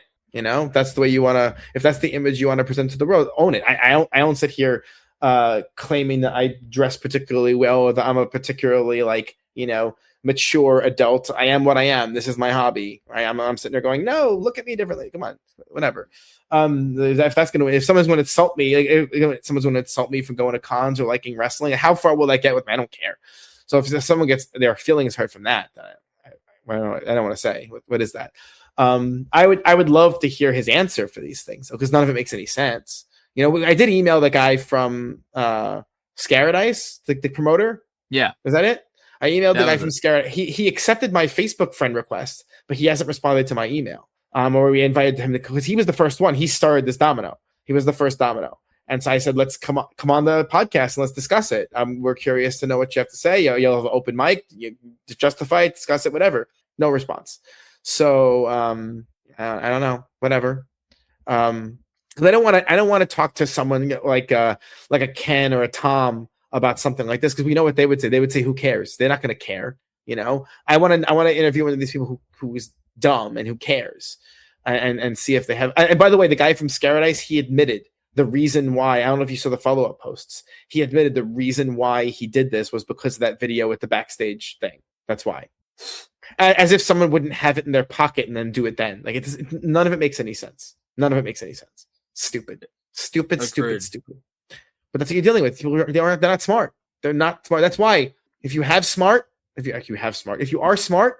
you want to lose $100,000 of your or someone else's money, start a con. That's all these guys do. They lose most of them lose a bunch of money. Most of it, they're losing someone else's money. They find that's why they're just creeps and con artists, and they're able to find a money mark who they'll lose money for, and that's it. That's what most of these promoters are.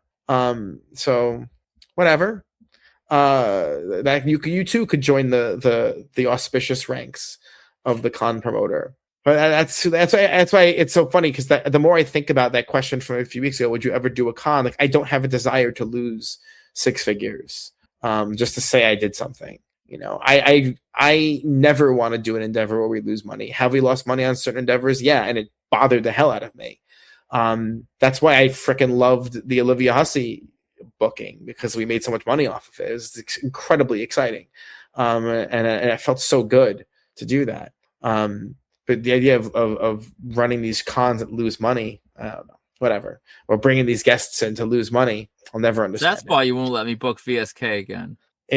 One of the reasons. Well, actually, yes, the reason. It's why most of it's like whenever we float a lot of these deals, and I'm like, nope, not doing it. Nope, not doing it. Nope, not doing it. And so I have also, full candor, I have vetoed deals where you went in alone and you did make money. Plenty. Yeah, Joe Hendry and Jacob fought too. Yes, I vetoed both of those deals. And slightly Zilla fought too.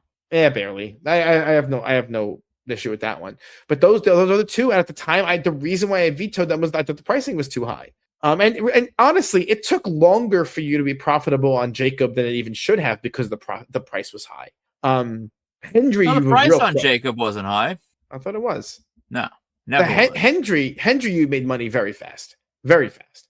Zilla's the one with the high price. Well, Zilla was an easy no. I know. I think Jacob, the reason why I was soured, because when we tried to get him ourselves, and he was like trying to do premium pricing, all this other crap, I'm like, forget it. Even though I've told the story before, but we reached out on my urging. This would have been my Olivia Hussey. Maybe not in terms of what we would have made at the actual show, but just in terms of like clout, if there is such a thing. That we could have had Joe Hendry and Jacob Fatu for that big event, and both got back to us with numbers. And honestly, I don't think Jacob had premium. He was actually he was. No, he did. It was that MLW figure. Remember? Yeah, he was very concerned about the MLW figure. But like, other than that, he was good to go, I think. And it's true. If we had 100 pieces on each of those guys, we would have made out like a bandit. It would have been abuse. How much money would have made on that? But you know what? Also, keeping in mind, it's not like we at that juncture in time, we were not like hyper liquid anyway to be throwing around that much money. That was also part of the problem. I would have had to dip in. We would have both had to dip into our pockets a little bit on that to make that happen, and I was not so inclined. Today, obviously, I think we're much more liquid, and I think if similar numbers were thrown around for like a someone who was on their way up, I think I would say yes. But we were in a different spot back then. It's a couple of years, 3 years ago, 4 years ago, right? Yeah, listen, I think we're getting to a point on the calendar where we should probably start being a little more active and aggressive with knocking on the doors that we feel good about knocking on and seeing what we can do. The problem is we're so liquid now and we have so much inventory that it's just hard to dip. You know what I mean? Yeah, I like seeing the number grow. Yeah, the number's great. The number's great. Yeah. Great.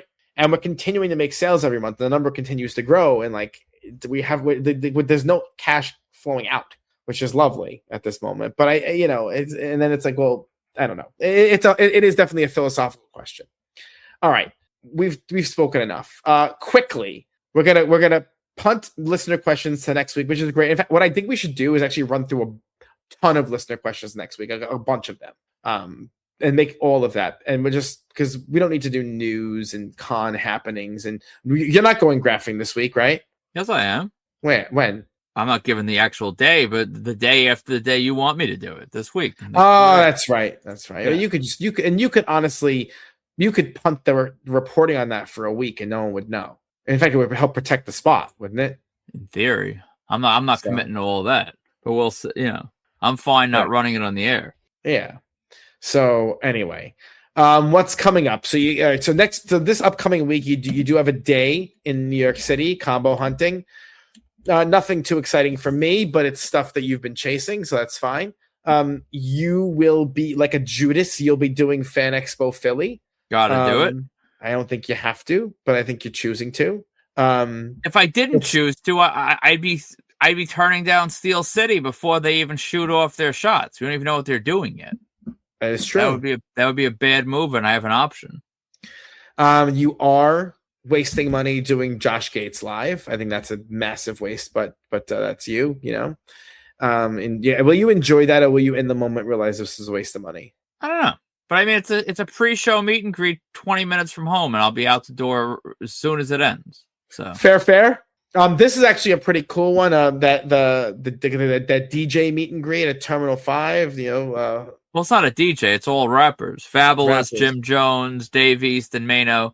Only one I really need is Fabulous. Don't have Mano, but frankly, I don't really care. But it was a pretty $100 add-on to the live podcast ticket. That was like $75. The meet and greet has already sold out.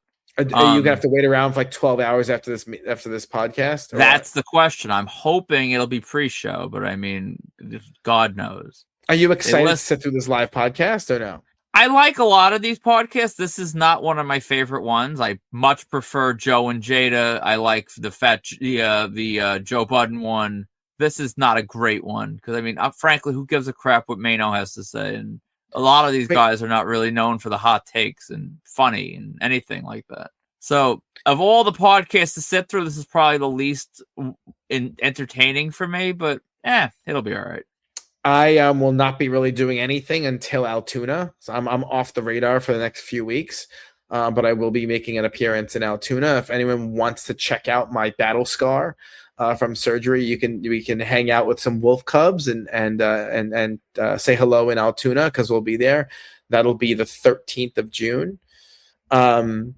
Fanatics Fest. Look, there is a possibility I attend Fanatics Fest if somebody unmissable gets dropped on the Friday or Saturday. I don't think that's going to occur, but you never know. We'll see. I'll be all 4 days. Which is, hopefully. I mean, that's wild. You're dropping an extra $100 on train tickets. I mean, I'm not looking forward to it in that regard, but I mean, there really isn't a day I could skip. Just wild. Are there any days where you're like going for one person? Sunday, right? For Oba? Probably, but I think the Knicks are supposed to be on Sunday. I think Klay Thompson's supposed to be on Sunday, so I'll be adding them as well. The Knicks haven't gone on sale yet? No, they keep, because what's happening is Brunson and Hart have their podcast. They had to copy us and make a podcast. And they're doing a live taping with a meet and greet that weekend at like South Street Seaport or something like that. And the Knicks are still on sale soon. Klay Thompson is, I believe, on sale this next drop. Are you gonna get? So are you going to that? Are you gonna go to that podcast also? No, it's too much to do. If I was gonna, I have Brunson already.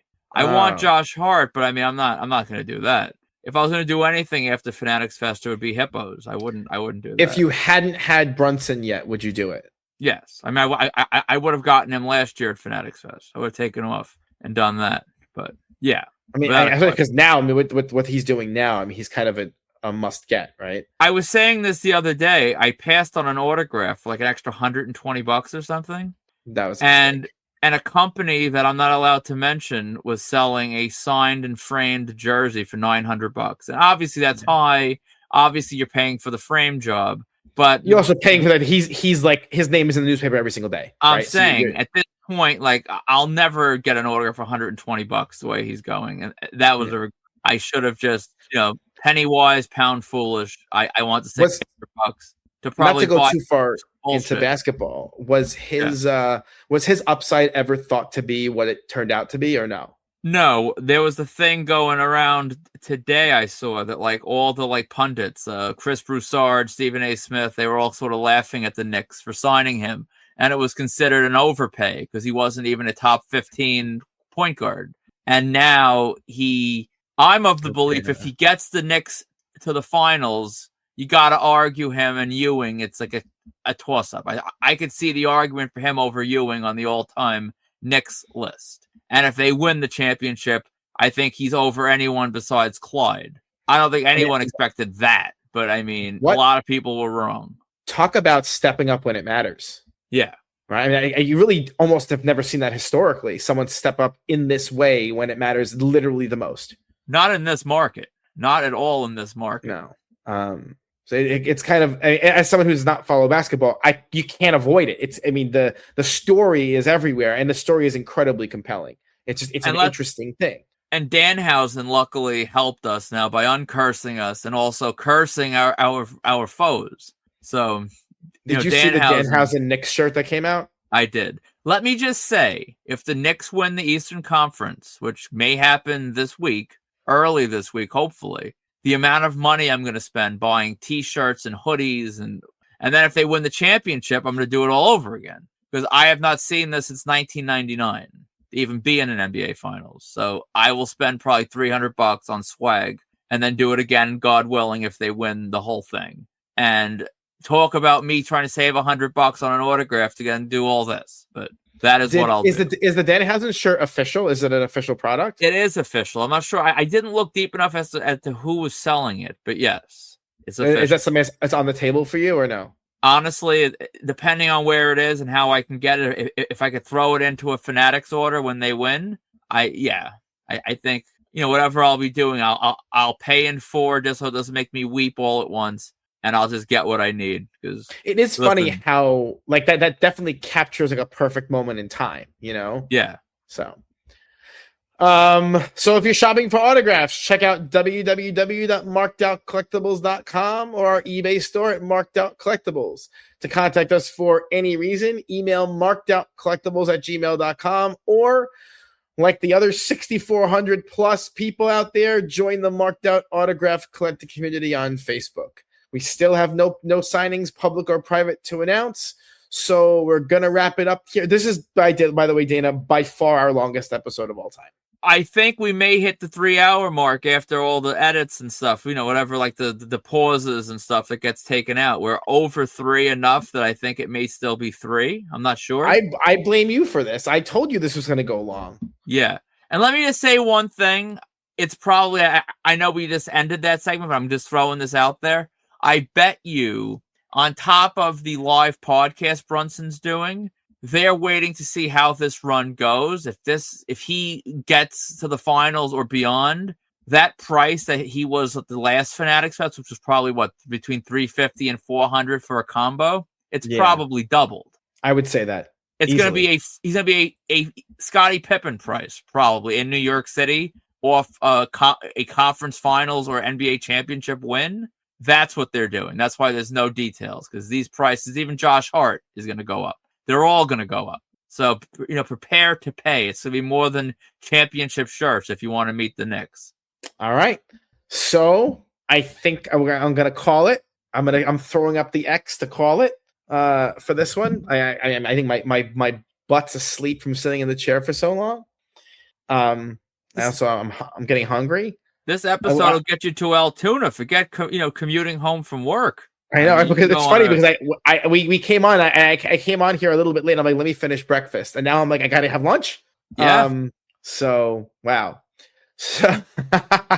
So for markedout.com, Marked Out Collectibles, and Marked Out Radio, I'm Sean. Forgot who you were. Jesus, that was a long episode, and I'm Dana. And thank you for listening to episode 99. We will see you next week for episode 100. Where we go 4 hours.